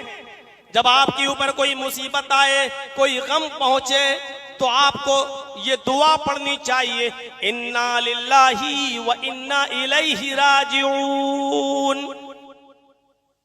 हजरत अबू सलमा रज़ी अल्लाह ताला अन्हु फरमाते हैं कि मैं नबी अकरम सल्लल्लाहु अलैहि वसल्लम की महफिल में था, नबी अकरम की मजलिस में था, तो अल्लाह के नबी सल्लल्लाहु अलैहि वसल्लम ने गम और मुसीबत के वक्त की दुआ ये बताई। आपने सबको एक दुआ सिखलाई, ये दुआ जिसको याद ना हो वो याद कर ले, छोटी सी दुआ। आपने गम और मुसीबत के मौके पर ये दुआ सिखलाई कि ये दुआ पढ़ा करो, इन्ना लिल्लाही व इन्ना इलैहि राजिऊन, अल्लाहुम्मा अजिरनी फी मुसीबती वख्लिफ ली खैरम मिन्हा। इन्ना लिल्लाहि व इन्ना इलैहि राजिऊन तो सबको याद है। बुखारी की रिवायत के मुताबिक एक जुमला और याद कर लो, अल्लाहुम्मा अजिरनी फी मुसीबती वख्लिफ ली खैरम मिन्हा। इन्ना लिल्लाहि व इन्ना इलैहि राजिऊन, हम सब अल्लाह ही के हैं और उसी की तरफ जाना है। हम सब अल्लाह ही की तरफ से हैं और उसी की तरफ, व इन्ना इलैहि राजिऊन, और उसी की तरफ हमें और आपको सबको पलटना है। अल्लाहुम्मा अजिरनी फी मुसीबती, अल्लाह मेरी इस मुसीबत में मुझे बेहतरीन अजर अता फरमा। गौर करना दुआ कितनी प्यारी है, अल्लाहुम्मा अजिरनी फी मुसीबती, अल्लाह मेरी इस मुसीबत में मुझे अजर अता फरमा, वख्लिफ ली खैरम मिन्हा, और मैंने जो खोया है उससे बेहतर बदल अता फरमा। वख्लिफ ली खैरम मिन्हा, उससे बेहतर अज्र मुझे अता फरमा। हजरत उम्मे सलमा बयान करती हैं, अबू सलमा की बीवी हजरत उम्मे सलमा बयान करती हैं कि मेरे शौहर मेरे घर में आए और मुझसे कहा, आए उम्मे सलमा, आज अल्लाह के नबी जनाबी मोहम्मद रसूलुल्लाह ने एक दुआ सिखलाई है, उस दुआ को मैंने याद कर लिया, तुम भी याद कर लो। मैंने पूछा कौन सी दुआ? बताया, इन्ना लिल्लाहि व इन्ना इलैहि राजिऊन, अल्लाहुम्मा अजिरनी फी मुसीबती वख्लिफ ली खैरम मिन्हा। हजरत उम्मे सलमा कहती हैं, मेरे शौहर ने मुझे जैसी ये दुआ बताई, मैंने वो दुआ याद कर ली। फिर कुछ अरसा गुजरा, फिर कुछ साल गुजरे, कुछ अरसा गुजरा, किसी हादसे के अंदर मेरे शौहर इंतकाल फरमा गए। गौर कीजिएगा, अब सुनिएगा मेरी बात। किसी हादसे में मेरे शौहर इंतकाल फरमा गए, मेरे पास उनके इंतकाल की खबर आई। जैसी उनके इंतकाल की खबर मेरे पास आई मेरे शौहर की, तो मैंने उस वक्त ये दुआ पढ़ी, इन्ना लिल्लाहि व इन्ना इलैहि राजिऊन, अल्लाहुम्मा अजिरनी फी मुसीबती वख्लिफ ली खैरम मिन्हा। फिर मेरे शौहर को गुस्ल दिया गया, कफनाया गया और दफना दिया गया। और जब भी मेरे ऊपर कोई गम टूटता शौहर का, जब भी याद आती, मुझे गम पहुंचता, तो मैं यही दुआ पढ़ती, इन्ना लिल्लाहि व इन्ना इलैहि राजिऊन, अल्लाहुम्मा अजिरनी फी मुसीबती वखलिफ ली खैरम मिना। ऐ अल्लाह, हम अल्लाह ही के लिए हैं और उसी की तरफ हमें लौट कर जाना है। ऐ अल्लाह, मुझे मेरी मुसीबत में बेहतरीन अजर अता फरमा और जो खोया है उससे बेहतर तू मुझे अता फरमा। उम्मे सलमा कहती हैं, एक दिन मैं सोचने लगी, भला ऐसा भी हो सकता है? इस दुआ में तो ये आया कि अल्लाह मुझे उससे बेहतर अता फरमा जो मैंने खोया है, यानी जो जा चुका उससे बेहतर तू अता फरमा। भला मेरे शौहर से बेहतर भी कोई मुझे मिल सकता है? कहां अबू सलमा, कितने नेक, कितने प्यार और मोहब्बत करने वाले, मुझे मेरे शौहर से अच्छा बेहतर क्या मिल सकता है? ऐसा कैसे हो सकता है? उम्मे सलमा कहती हैं, मैं दुआ इसलिए पढ़ती थी क्योंकि अल्लाह के नबी की सिखलाई हुई दुआ थी, लेकिन ये सोचती थी कि ऐसा कैसे हो सकता है कि मुझे मेरे शौहर से भी बेहतर कोई मिल जाए। जब मेरी इद्दत खत्म हो गई, शौहर के इंतकाल के बाद जो बीवी इद्दत गुजारती है 4 महीना 10 दिन की, जब मेरी इद्दत खत्म हो गई तो इद्दत के खत्म हो जाने के बाद मुहम्मदुर रसूलुल्लाह सल्लल्लाहु अलैहि वसल्लम मेरे पास तशरीफ लाए। उन्होंने मेरे दरवाजे को दस्तक दी। मैं उस वक्त चमड़े को दबागत दे रही थी, मैं उस वक्त एक चमड़े को दबागत दे रही थी, चमड़े को रंग रही थी, उसको दबागत दे रही थी। मैंने जल्दी से हाथ धोले और दरवाजा खोला। जैसी मैंने दरवाजा खोला तो देखती हूं कि मुहम्मदुर रसूलुल्लाह सल्लल्लाहु अलैहि वसल्लम सामने खड़े हैं। मुहम्मदुर रसूलुल्लाह ने सलाम किया, अस्सलामु अलैकुम व रहमतुल्लाहि व बरकातुहू, और अंदर आने की इजाजत तलब की। मैंने सलाम का जवाब दिया और उनको अंदर आने की इजाजत दी। मेरे पास खजूर की खाल का भरा हुआ तकिया, खजूर की छाल का भरा हुआ तकिया रखा हुआ था। मैंने वो तकिया अल्लाह के नबी को दे दिया और आप उस तकिए पर टेक लगाकर बैठ गए। जैसी थोड़ी देर गुजरी, तकिए पर टेक लगाने के बाद आपने फरमाया, उम्मे सलमा, मैं देख रहा हूं तुम्हारे शौहर का इंतकाल हो गया है और मैं जानता हूं कि तुम बच्चों वाली हो और अब तुम अकेली हो चुकी हो, तुमने इद्दत गुजार ली है। एक औरत को जितने दिन गम मनाना चाहिए उतने दिन तुमने गम मना लिया है। अब मैं तुम्हें निकाह का पैगाम देता हूं। ऐ उम्मे सलमा, तुम मेरे साथ निकाह करना चाहो तो कर सकती हो, मैं तुम्हारे साथ निकाह करना चाहता हूं। उम्मे सलमा का जवाब था, ऐ अल्लाह के नबी, ऐसी बदनसीब औरत कौन होगी आप जिसको पैगाम दें और वो आपके पैगाम को ठुकरा दे। वो औरत तो वाकई बड़ी बदनसीब होगी, आपके पैगाम को ठुकरा दे, ऐसा कैसे हो सकता है? लेकिन मेरे साथ कुछ प्रॉब्लम्स हैं, मेरे साथ कुछ परेशानियां हैं, पहले उनको सुन लीजिए। आपने कहा बताइए क्या है? कहा पहली दिक्कत, पहली परेशानी मेरे साथ यह है कि मैं बहुत गैरतमंद खातून हूं, मैं बहुत गैरतमंद खातून हूं, 100 कनों को बर्दाश्त नहीं कर सकती हूं और आपकी कई बीवियां मौजूद हैं, मुझे फिर भी प्रॉब्लम नहीं, लेकिन अगर मेरी कोई गलती हो जाए तो आप मुझे डांट सकते हैं, लेकिन आपकी 100 कनें बीच में नहीं आएंगी। अगर वो आएंगी तो मैं अपने आप को संभाल नहीं पाऊंगी। देख रहे हैं, उम्मे सलमा कह रही हैं, आज के जमाने में जो 2-2, 3-3 बीवी रखें वाकई बहुत बड़ा जिहाद समझ लो। अब उस तरफ नहीं जाऊंगा कि दूसरी बीवी और तीसरी बीवी जायज है कि नाजायज है, वो फिर रात गुजरेगी, उस तरफ जाने से कोई फायदा नहीं। मैं बताना ये चाहता हूं कि अल्लाह के नबी से उम्मे सलमा क्या कह रही हैं। पहली प्रॉब्लम, मैं गैरतमंद हूं, आप डांटेंगे बर्दाश्त कर लूंगी, लेकिन बीच में अगर कोई और बीवी ने कुछ कहा तो मैं बर्दाश्त नहीं करूंगी, और तू तलाक पर बात आ गई तो आपको बुरा लगेगा और मैं नहीं चाहती कि आपको तकलीफ हो। आपने कहा चलिए पहली प्रॉब्लम सुन ली, कुछ और भी प्रॉब्लम है? कहां? का क्या? कहा दूसरी प्रॉब्लम यह है, आए अल्लाह के नबी सल्लल्लाहु अलैहि वसल्लम, मैं उम्र की उस दहलीज पर पहुंच चुकी हूं। शादी का जो मकसद होता है, निकाह का जो मकसद होता है, एक शौहर का एक बीवी के साथ, मैं उस मकसद को क्रॉस कर चुकी हूं। यानी अब मैं मां नहीं बन सकती हूं, मैं मायूस हो चुकी हूं। यानी अब बुढ़ापा के अंदर मैं कदम रख चुकी हूं और तकरीबन मैं वो सुकून आपको नहीं पहुंचा सकती हूं जो एक शौहर को अपनी बीवी से चाहिए। आपने कहा चलो इसके अलावा कोई और प्रॉब्लम? कहा एक और है। कहा क्या? कहा अल्लाह के नबी, मेरे कई बच्चे हैं, अबू सलमा इंतकाल फरमा गए हैं, अबू सलमा अपने पीछे कुछ बच्चे छोड़ कर गए हैं, उन बच्चों की किफालत मेरे जिम्मे, उनकी परवरिश मेरे जिम्मे। अब अबू सलमा तो नहीं है, उन बच्चों को मैं नहीं छोड़ सकती हूं। अगर आप मेरे साथ निकाह करना चाहते हैं और ये चाहते हैं कि ये बच्चे मेरे मायके वाले संभालें मेरा भाई, तो ऐसा नहीं हो सकता है। मैं अगर निकाह करूंगी आपके साथ तो ये बच्चे भी आपके साथ रहेंगे, मैं अपने बच्चों को नहीं छोड़ सकती। ये तीन परेशानियां हजरत उम्मे सलमा ने बताई हैं। अल्लाह के नबी ने अब एक एक करके जवाब दिया। आए उम्मे सलमा, तुम गैरतमंद खातून हो, मैं अल्लाह से दुआ करूंगा, अल्लाह इंशाअल्लाह ऐसी नौबत ही नहीं लाएगा कि तुम्हें मेरी और दूसरी बीवियों से लड़ना और झगड़ना पड़े और तू तलाक पर नौबत आए। मैं अल्लाह से दुआ करूंगा, इंशाअल्लाह ये चीज खत्म हो जाएगी।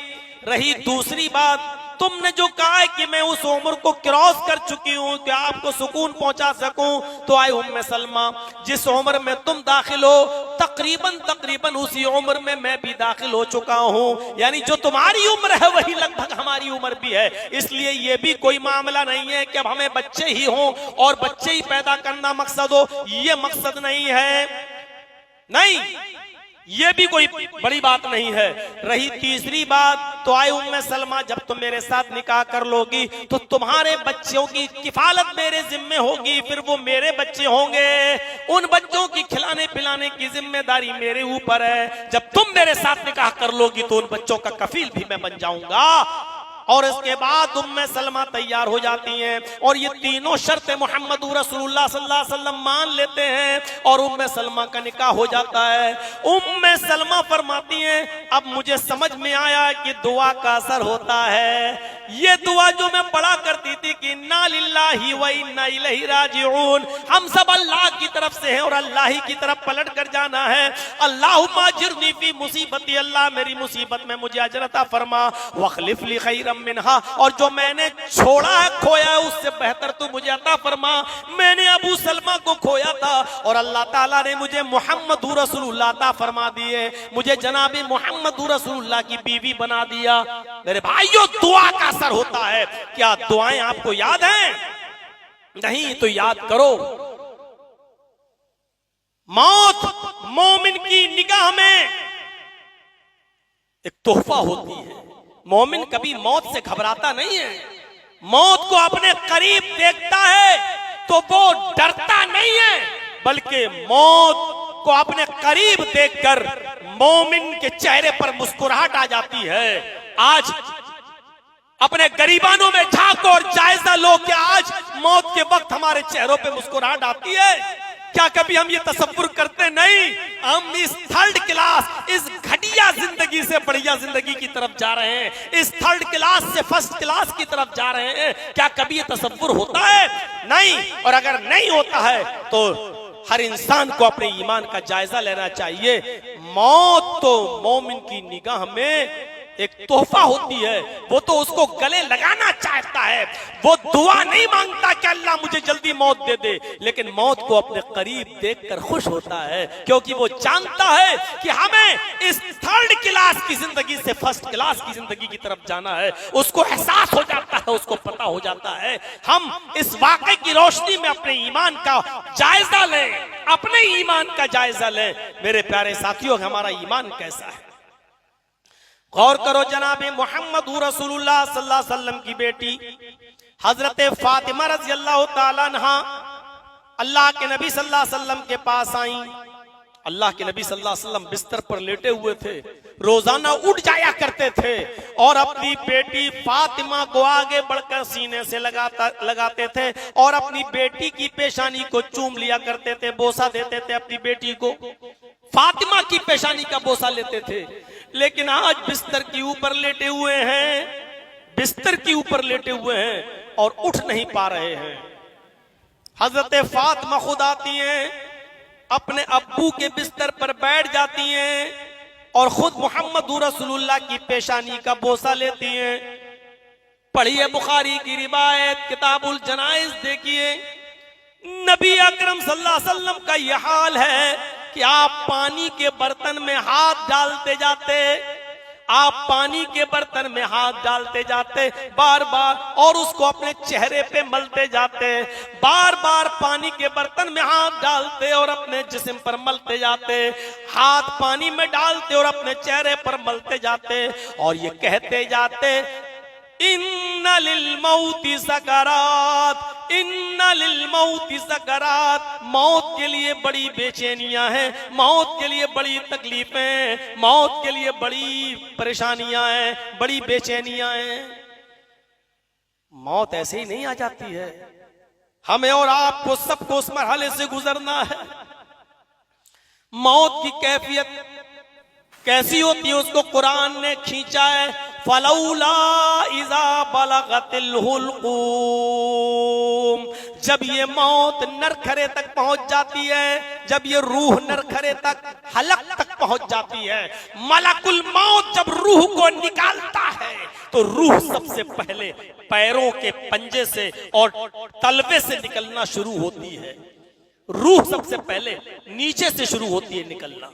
मलकुल मौत जब रूह को खींचता है तो पहले ये हिस्सा बेजान होता है, फिर खींचता है तो रूह पिंडली तक आती है, पिंडली से नीचे का हिस्सा बेजान हो जाता है।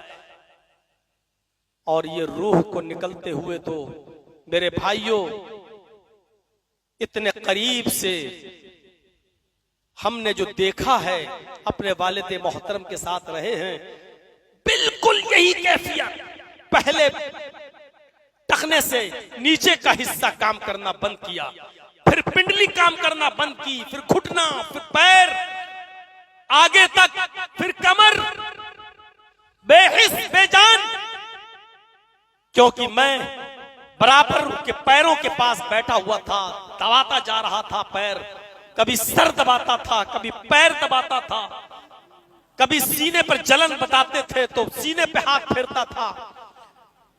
कैफियत हमारी आंखों के सामने है। फलौला इज़ा बलगतिल हुल्कूम, जब ये रूह नरखरे तक अलग तक पहुंच जाती है, पहले पिंडली से निकलती है, तलवे से निकलती है, पिंडली तक पहुंचती है, पिंडली से निकलती है, घुटने तक पहुंचती है, रूह खींचने वाला खींचता है तो कमर तक आती है, फिर खींचता है तो सीने तक आती है और फिर रूह जब खींचता है तो वो हलक तक आ जाती है। और जब ये रूह हलक तक आती है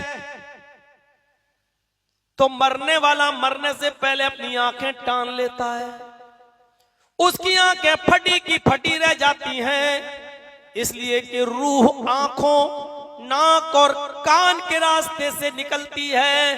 वो ऐसे आंखें टान लेता है, वो रूह को निकलते हुए अपनी आंखों के सामने देखता है।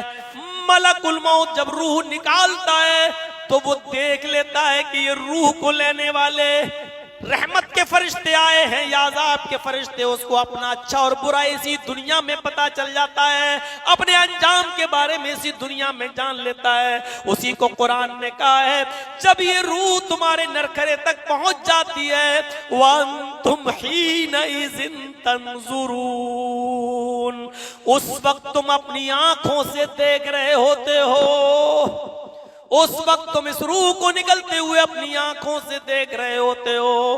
वन्नहनु अक़रबु इलैहि मिनकुम वलाकिन ला तुबसिरून, उस वक्त तुम्हारा बेटा तुम्हारे इतने करीब नहीं होता है, तुम्हारी बीवी तुम्हारे इतने करीब नहीं होती है, तुम्हारे अइज़्ज़ा और अक़रबा और रिश्तेदार इतने करीब नहीं होते हैं जितने हम होते हैं। वन्नहनु अक़रबु इलैहि मिनकुम, उस वक्त तुमसे सबसे ज्यादा करीब मैं होता हूं।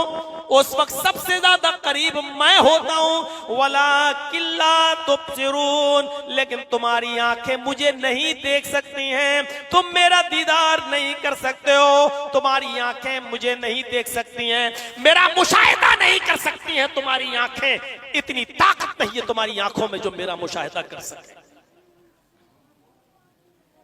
फलौला इन कुंतुम गैर मदीनीन, आए मरने वालों, अगर तुम अपने आप को बहुत बड़ा पावरफुल समझते हो, सुपर पावर मानते हो, दुनिया को अपनी उंगलियों पे नचाने वाला मानते हो, और ये जानते हो कि सबसे बड़े तुम ही हो, पावरफुल तुम ही हो, तुम्हारे ऊपर कोई हुकूमत नहीं है, तुम्हारे ऊपर कोई ताकत नहीं है, तुम्हारे ऊपर किसी और का बस नहीं चलता, अगर तुम अपने आप को सबसे बड़ा ताकतवर समझते हो, तरजिऊनहा इन कुंतुम सादिकीन, तो मलकुल मौत जो रूह निकाल रहा है उससे वो रूह छीन कर अपने अंदर वापस लौटा कर दिखाओ, अपने अंदर वो रूह को वापस करके दिखाओ।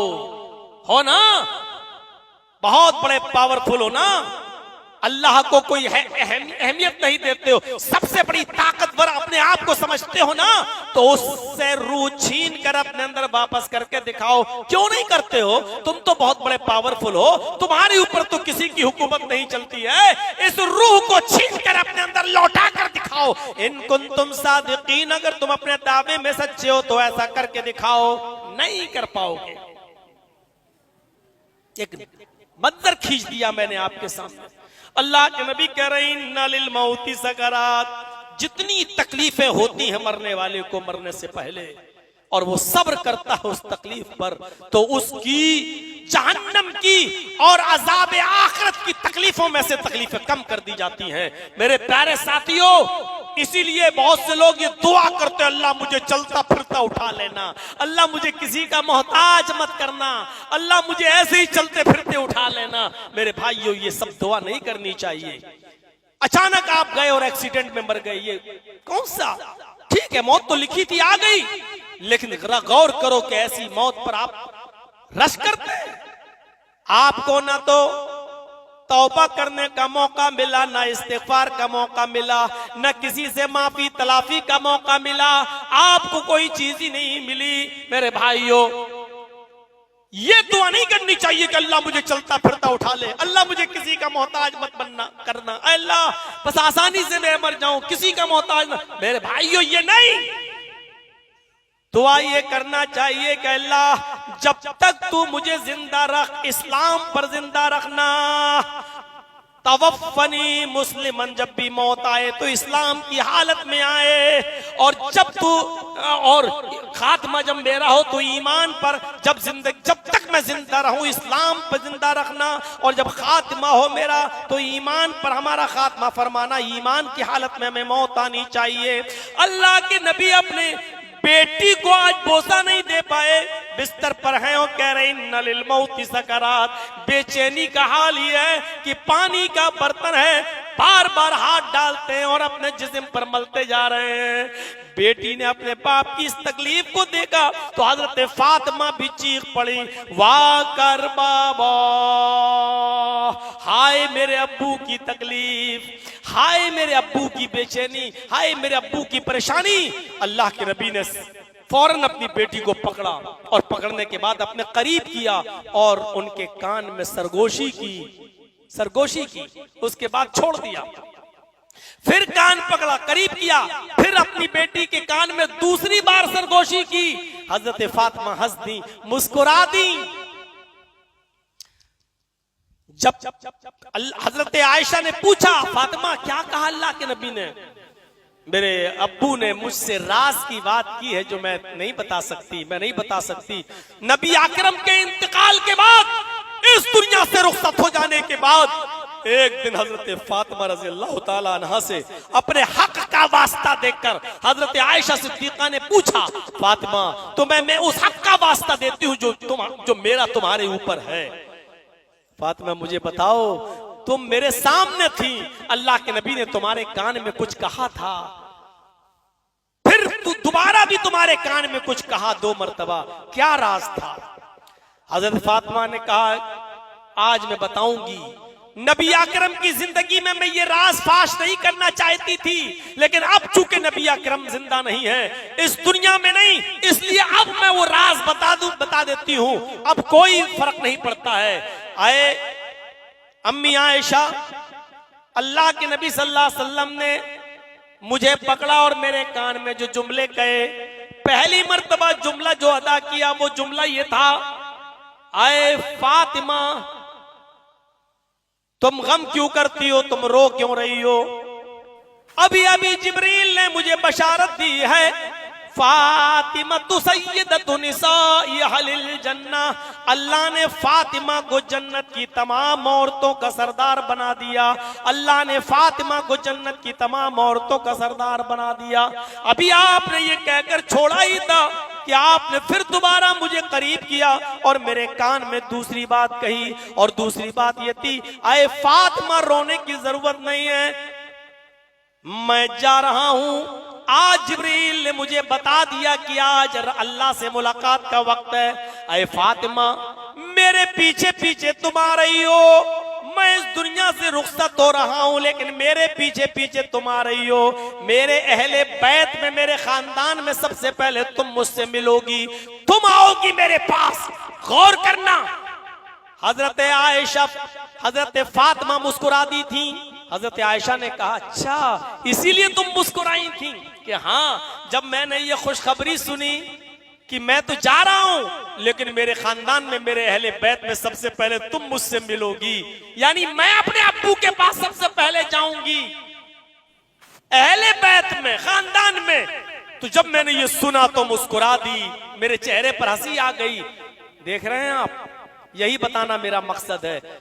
जब सुनती हैं कि बहुत जल्दी मैं आप अपने अब्बू के पास जाऊंगी, अहले बैत में सबसे पहले मैं आपसे मिलूंगी, तो मुस्कुरा दी। मौत मोमिन की नजर में ये तोहफा लेके आती है, मुस्कुराहट का जरिया बनती है।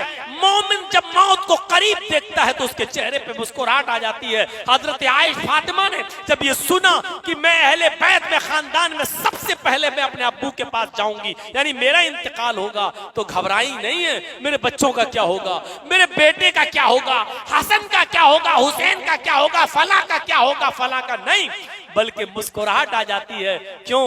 क्योंकि मौत से मोमिन कभी घबराता नहीं। हम और आप इस वाकई की रोशनी में अपने गरीबानों में झांकें और जायजा लें कि हम और आप कितने पक्के सच्चे मोमिन हैं। हजरत फातिमा घबराई नहीं है।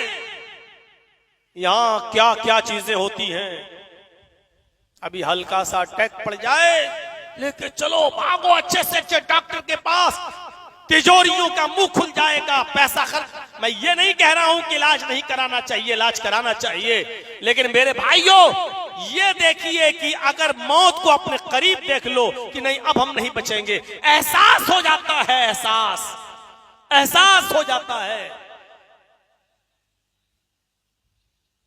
जब मैं अपने वालिद मोहतरम को जब दफन करने के लिए निकला, तो हमारा कब्रिस्तान चूंकि थोड़ा सा 20, 25, 30 कदम थोड़ा दूर था, दूसरी तरफ था, लेकिन मैं लखनऊ से चूंकि मैं जब लेकर गया अपने अब्बू को, तो देखा कि कब्र तो कहीं और खोदी जा रही है। हमारा जो खानदानी कब्रिस्तान है वहां से हटकर दूसरी जगह, तो मैंने लोगों से पूछा कि यहाँ कब्र क्यों खोदी जा रही है? हमारी फूफी वहां दफन है, हमारी दादी और दादा वहां दफन है, हमारे जो हैं बड़े अब्बू वहां दफन है, मेरे अब्बू को भी वहां कब्र खुदनी चाहिए, यहाँ क्यों खोदी जा रही है? तो 2-3 लोग उठे और कहने लगे कि आपके वालिद साहब यहाँ से मस्जिद से जुमे की नमाज पढ़ के जब निकल रहे थे, तो मेरे हाथ में 300 रुपए दिए थे। आप हालात देख रहे हैं ना। तो यहाँ जो निकले थे और 300 रुपए मेरे हाथ में दे के कहा था कि ये थोड़ा यहाँ इस जगह की सफाई कर देना, और हो सके तो ये मेरी वसीयत है कि मुझे इस जगह दफन करना, इस जगह। तो वो कह गए थे, यानी जो चीजें मुझे नहीं मालूम थी वो मोहल्ले के लोगों में वो जो लोग नमाज पढ़ने आते थे उनसे कह के गए कि यहाँ मुझे दफन करना। वो यहाँ तक कह गए थे कि मुझे गुस्ल फला आदमी दे और मुझे मेरी जनाजा फला आदमी फला मौलाना पढ़ाएं। मेरे भाइयों, मरने वाले को एहसास पहले ही से हो जाता है कि अब हम कैसे हैं। ये तो नहीं मालूम कि कब मरेंगे, लेकिन बीमारी उसको बता देती है कि वो अब इस बीमारी में। मेरे भाइयों, अंदाजा लगा सकते हैं आप, मौत को करीब देखकर इंसान को खुशी हो तब तो समझो कि ईमान है उसके अंदर, क्योंकि वो जान जाता है कि अब मैं थर्ड क्लास से फर्स्ट क्लास की तरफ जा रहा हूं। अल्लाह के नबी की चंद बीवियां आपके पास बैठी थी और आप मरजुल मौत में मुब्तला थे, तो आपकी बीवियों में से हजरत आयशा ने पूछा, अरे अल्लाह के रसूल, आप तो इस दुनिया से सबको ही जाना है, अगर आप इस दुनिया से चले गए तो आपकी बीवियों में से सबसे पहले कौन सी बीवी आपसे मिलेगी? आपकी बीवियों में से सबसे पहले कौन सी बीवी आपसे मुलाकात करेगी? ये सवाल अल्लाह के नबी के लिए बड़ा मुश्किल था, जवाब देना बड़ा मुश्किल था। सारी बीवी बैठी हुई हैं, अगर कह देते कि तुम तो बड़ा मुश्किल मसला होता। अल्लाह के नबी सल्लल्लाहु अलैहि वसल्लम ने इसका कोई जवाब नहीं दिया, सिर्फ इतना कहा कि तुम लोग ये जानना चाहती हो कि मेरी इतनी बीवियों में से जो जिंदा सबसे पहले मुझसे कौन मिलेगी? खानदान में अहले बैत में तो फातिमा कह दिया, लेकिन इतनी बीवियों में से सबसे पहले कौन सी बीवी में मुझसे मिलेगी? आपने फरमाया, अतवलो कुन्ना यदन, आए मेरी बीवियों सुन लो, मैं इस दुनिया से रुखसत हो जाऊंगा, मेरे पास सबसे पहले मेरी जो बीवी आएगी, यानी जिस बीवी का इंतकाल होगा तुम लोगों में से, वो बीवी होगी जिसके हाथ सबसे ज्यादा लंबे होंगे, वो बीवी होगी जिसके हाथ सबसे ज्यादा लंबे होंगे।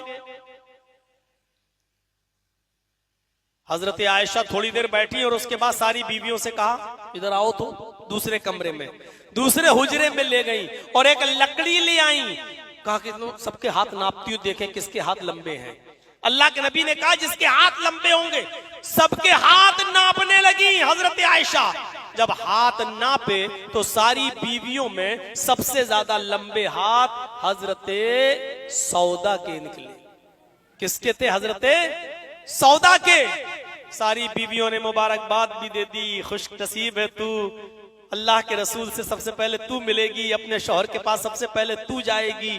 हजरत सौदा भी अपना हाथ देख के कह रही, सबसे लंबे मेरे हाथ हैं, इसका मतलब मैं अल्लाह के रसूल से सबसे पहले मिलूंगी, मैं अपने शौहर के। यानी किसी के चेहरे पर पसमुर्दगी नहीं है, अफसोस दूसरी बीवियों को हो रहा है, क्योंकि वो अपने आप को खुश नसीब नहीं समझ रही थी, हजरत सौदा को खुश नसीब समझ रही थी कि ये अल्लाह के रसूल से सबसे पहले मिलेगी, क्योंकि इसके हाथ सबसे ज्यादा लंबे हैं। अल्लाह के नबी तो इस दुनिया से रुखसत हो गए, अल्लाह को प्यारे हो गए, लेकिन आपकी बीवियों में से सबसे पहले जिस बीवी का सबसे पहले इंतकाल हुआ वो सौदा नहीं थी। अब आप गौर करिए, आपकी बीवियों में सबसे पहले जिस बीवी का इंतकाल हुआ उस बीवी का नाम था हजरत ज़ैनब बिन्त जहश, जबकि हाथ सबसे ज्यादा लंबे किसके थे? सौदा के। और अल्लाह के नबी ने कहा था, अतवलुकुन्ना यदन, जिसके हाथ सबसे ज्यादा लंबे होंगे वो मुझसे मिलेगा, वो मुझसे मिलेगी। हाथ लंबे थे सौदा के, लेकिन इंतकाल किसका हुआ सबसे पहले? हजरत ज़ैनब का। सारी बीवियों ने गौर किया, कहा तो नबी के कहने का मकसद कुछ और था। अतवलो कुन्ना यदन का मतलब जिसके हाथ सबसे ज्यादा लंबे होंगे, लंबाई चौड़ाई में नहीं, बल्कि अल्लाह के नबी ये कहना चाहते थे जो सबसे ज्यादा सदका और खैरात करने वाली होगी, जो सबसे ज्यादा अल्लाह की राह में माल खर्च करने वाली होगी। और हम तमाम औरतों में ज़ैनब सबसे ज्यादा अल्लाह की राह में फी सबीलिल्लाह खर्च करने वाली हैं, सबसे ज्यादा फी सबीलिल्लाह ज़ैनब निकालती हैं, सदका और खैरात ज़ैनब करती हैं। ज़ैनब के पास जितना भी आ जाए शाम तक नहीं रहने देती, शाम होने से पहले पहले अल्लाह की राह में खर्च। शाम को आ जाए तो सुबह नहीं होने देती, सुबह होने से पहले पहले अल्लाह की राह में खर्च। इसका मतलब ये हुआ कि हजरत ज़ैनब के हाथ देने में, सदका और खैरात करने में सबसे ज्यादा लंबे थे। और अल्लाह के नबी ने जो ये कहा है वो मकसद ये था कि जो अल्लाह की राह में सबसे ज्यादा खैरात करने वाली होगी। पूरे वाक़े को बयान करने का मकसद ये है कि मौत को करीब देखकर हजरत सौदा मुस्कुरा रही हैं कि मैं मैं सबसे पहले मिलूंगी। हालांकि वो नहीं मिली, लेकिन हाथ को लंबा जानकर कि मैं सबसे पहले मिलूंगी, उनके चेहरे पर मुस्कुराहट आ रही है। तो मोमिन वो होता है जो मौत को करीब देखता है तो उसके चेहरे पर मुस्कुराहट आती है। हमारे मोहतरम ने हमें एक पर्ची दी है कि गैर मुस्लिमों के ताल्लुक से थोड़ा सा बोल दें, कुछ लोग आए हुए हैं। तो मेरे भाइयों, मैं थोड़ा सा मजबूर हूं। आप जानते हैं आचार संहिता भी लागू है, इलेक्शन का दौर भी है, और एक बात आप और अच्छी तरीके से समझ लीजिए मेरे ताल्लुक से कि मुझे जो हाई कोर्ट से जमानत मिली हुई है उसमें जो शर्तें लगी हुई हैं, उन शर्तों में एक शर्त ये भी है कि आप सिर्फ अपने मजहब से ताल्लुक रखेंगे, गैर मुस्लिमों के ताल्लुक से और दूसरे मजहब के ताल्लुक से आप किसी पर कोई बात और तबसरा नहीं करेंगे। तो इस चीज को भी थोड़ा सा आप जहन में रखिए। एक बाउंडेशन में बंधा हुआ हूं मैं, और फिर मैं बोल भी देता इस बाउंडेशन का को ताक पर रखते हुए, लेकिन चूंकि इंतखाब का दौर है, इलेक्शन का दौर है, और आप जानते ही हैं कि मेरे ऊपर कब कौन सी गाज किसकी गिर जाए, इस मामले में या तो मैं बहुत ज्यादा मशहूर हूं या फिर बहुत ज्यादा बदनाम हूं। मेरे भाइयों, ये दोनों ही चीजें मेरे साथ हैं, इसलिए थोड़ा सा मुझे अपने आप को भी बचा कर रखना है, और एहतियात का तकाजा भी यही है। और रात के 3 बजे हम किस गैर मुस्लिम को सुनाएं? 3 बजे कौन जाग रहा होगा? कौन बेचारा नवरात्रि में बैठा हुआ होगा? अब आप खुद भी सोच सकते हैं, अब यही टाइम मुझे ईशा के बाद देते तो हम वेदों के मंत्र पढ़ते और लाइन लगा देते, क्योंकि उस वक्त गैर मुस्लिम लोग होते। लेकिन 3 बजे रात में कौन बेचारे यहाँ बैठे होंगे और कौन सुनेंगे? और मुसलमानों को वेद सुनाना और मंत्र सुनाना ये बेवकूफी और पागल है। भैंस के आगे बीन बजाओ तो क्या फायदा? यानी गैर वेदों के मंत्र, ये सब चीजें उनके सामने होनी चाहिए जिसकी जो गिजा हो। घोड़ा घास खाता है, उसको गोश्त खिलाओगे तो वो नहीं खाएगा। जिसकी जो गिजा है उसको वो खिलाना चाहिए। तो मेरे भाइयों, अब जिसकी जो गिजा है वो है ही नहीं, और हम मुसलमानों को वेद के मंत्र सुनाएं तो ये अच्छी बात भी नहीं लगती है। और फिर मौत के मौजू में हम इसको कहां से घुसड़ दें वेदों के मंत्र? तो मेरे भाइयों, हमें और आपको इस बात का भी एहसास करना चाहिए, और अपने इस बंदे के लिए भी, इस हकीर के लिए भी दुआ करिए कि अल्लाह इसको भी तमाम परेशानियों और मुसीबतों से नजात अता फरमाए। एक ढूंढो तो 1000 मिलते हैं इस दुनिया में, हासितों की और जलन करने वालों की और दुश्मनी रखने वालों की कमी नहीं है। मेरे प्यारे साथियों, वो सबके साथ होता है। अल्लाह रब्बुल आलमीन हम तमाम मुसलमानों को हासिदों के हसद से महफूज फरमाए। हासिदों के हसद से हम तमाम मुसलमानों को क्या है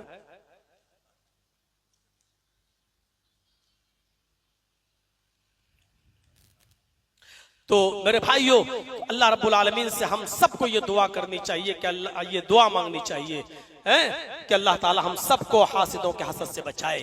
तो मैं अर्ज ये कर रहा था कि मौत एक हकीकत है, लेकिन सच्चा मोमिन वो है कि जो मौत को अपने करीब देखता है तो उसके चेहरे पर खुशी आ जाती है। मौत की तमन्ना और दुआ तो नहीं करनी चाहिए कि अल्लाह जल्दी मौत दे दे, लेकिन मौत को अपने करीब देखता है तो खुशी होती है। हजरत खंसा के ऊपर 2 जमाने गुजरे, बड़ा दिलचस्प वाक़या सुनाने जा रहा हूं, सुन लीजिए। हजरत खंसा के ऊपर 2 जमाने गुजरे हैं। सन 8 हिजरी में वो इस्लाम लाई। 8 हिजरी से पहले वो काफिरा थी, 8 हिजरी के बाद वो इस्लाम लाई। 8 हिजरी से पहले की जिंदगी पर नजर डालिए और 8 हिजरी के बाद की जिंदगी पर नजर डालिए। अरब की सबसे बड़ी शायरा, अरब की सबसे बड़ी मरसिया पढ़ने वाली, जब मक्के में सूके उकास में उनका मेला लगता था और खेमा लगता था, तो वहां एक खेमे पर लिखा जाता था बाहर, अरसल अरब, अरब की सबसे बड़ी मरसिया गो, अरब की सबसे बड़ी मरसिया पढ़ने वाली खातून, अरब की सबसे बड़ी मरसिया पढ़ने वाली खातून, उससे बड़ी कोई शायरा पैदा नहीं हुई अरब के अंदर। उसका एक भाई था मुआविया और एक भाई का नाम था सख्र। उसका एक भाई मुआविया कत्ल कर दिया गया। सख्र ने अपने भाई का इंतकाम लेने के लिए कमर कस ली। दुश्मनों को पता चल गया कि इसका भाई इंतकाम लेना चाहता है। उन लोगों ने सख्र को भी कत्ल कर दिया। सख्र के कत्ल हो जाने के बाद खंसा अपने भाई के मर्डर के बाद, अपने भाई के कत्ल के बाद पागल सी हो गई और उसने सबसे दर्द भरा मरसिया गाया। कोई उसके बाद मरसिया लिखना छोड़ दिया था कि अब भाई के मरने के बाद, कत्ल हो जाने के बाद आज से मेरी शायरी खत्म, मरसिया खत्म। लेकिन वो जब तक इस्लाम नहीं लाई अपने भाई की जुदाई में रोती रही। वो जब सूरज निकलता था तो एक ही जुमला कहती थी, और रात आती थी तो एक ही जुमला कहती थी। सूरज निकलता था तो कहती थी युज़क्किरुनी तुलू शम्सी सखरा, और जब रात आती थी तो कहती थी वह अज़कुरुहु लिकुल्लि गुरूब शम्सिन। आप इसके तर्जमे पर गौर करें, युज़क्किरुनी तुलू शम्सी सखरा, आए सूरज तू क्यों तुलू होता है, जब भी तू चमकता है, जब भी तू तुलू होता है मुझे मेरे भाई सखर को याद दिला देता है। आए सूरज तू क्यों निकलता है, आए दिन तू क्यों आता है, जब भी तू निकलता है तो मुझे मेरे भाई सखर की याद आ जाती है। और जब रात आती थी, जब वो बिस्तर पे सोने जाती थी तो कहती थी अस्कुरुहु लिकुल्लि गुरूब शम्सिन, आए सूरज तू क्यों डूबता है, आए सूरज तू क्यों छिपता है, आए सूरज तू क्यों चला जाता है गुरूब होने के लिए। जब भी तू गुरूब होता है रात हमें अपनी आगोश में लेती है, मुझे मेरे भाई सखर की याद दिला देती है। यानी कोई दिन ऐसा नहीं जाता कि मैं सखर को याद न करूं, और कोई रात ऐसी नहीं गुजरती कि मैं अपने भाई सखर को याद न करूं। कितना दर्द भरा शेर था ये। लेकिन 8 हिजरी के बाद जब यही खंसा इस्लाम लाई और 16 हिजरी में जब जंग कादसिया हुई तो अपने 4 बेटों को ये जंग कादसिया में भेजती है और कहती है मेरे बेटो जाओ इस जंग में लड़ो, चारों जाओ। जब एक बेटा शहीद हो जाए तो दूसरा झंडा पकड़ लेना, और दूसरा शहीद हो जाए तो तीसरा, और तीसरा जब शहीद हो जाए तो चौथा, और चौथा भी जब शहीद हो जाए तो मुझे सुकून मिलेगा। आए मेरे बेटो, जिस तरह तुम्हारी माँ एक है उसी तरह तुम्हारा बाप भी एक है, तुम्हारी रगों में तुम्हारे एक ही बाप का खून दौड़ रहा है। अल्लाह की कसम तुम्हारी माँ ने तुम्हारे बाप की अमानत में खयानत नहीं की है। आए मेरे बेटो, जिस तरह तुम सबकी माँ एक है उसी तरीके से तुम्हारा बाप भी एक है। तुम मैदान जंग में जाओ, मैं तीर या खंजर या तलवार तुम्हारे सीने में लगी हुई देखना चाहती हूँ, पीठ के ऊपर तलवार का वार नहीं, खंजर या तीर का निशान मैं तुम्हारी पीठ पर नहीं देखना चाहती। खंसा का पहला बेटा मैदान जंग में कत्ल कर दिया गया, दूसरा बेटा भी मैदान जंग में कत्ल कर दिया गया, तीसरा बेटा भी और चौथा बेटा भी एक एक करके मैदान जंग में कत्ल कर दिए गए। जंग खत्म हुई, तमाम लोग जब लौटे तो सारी औरतें अपनी माओं से, अपने बेटों से मिल रही हैं। खंसा भी उस भीड़ में अपने बेटों को देख रही है। किसी ने कहा तुम्हारे बेटे नहीं लौट वापस नहीं आए, इसलिए कि चारों बेटे मैदान जंग में शहीद कर दिए गए, उनकी कत्ल कर दिया गया उनको। हजरत खंसा ने कहा उनकी शहादत की खबर सुनी तो खुशी हुई, लेकिन मुझे ये बताओ कि चारों बेटों ने खंजर या तलवार या तीर अपनी पीठ पर खाया था या सीने पर? तो बताया आए खंसा, तेरे चारों बेटों ने तीर सीने पे खाया, तलवार गर्दन पे खाई, कोई भी खंजर उन्होंने पीठ पर नहीं खाया है, चारों बेटों ने सीने पर वार खाया है और शहीद हो गए।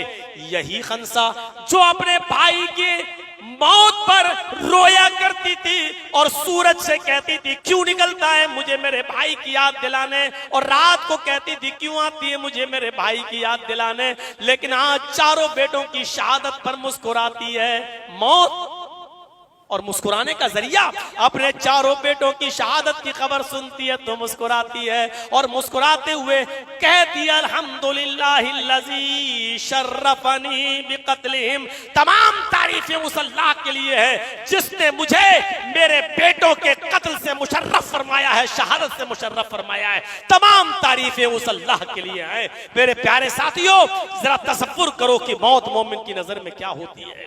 हमें और आपको ये सोचना चाहिए कि मौत मोमिन की नजर में क्या होती है, हमारी नजर में क्या है।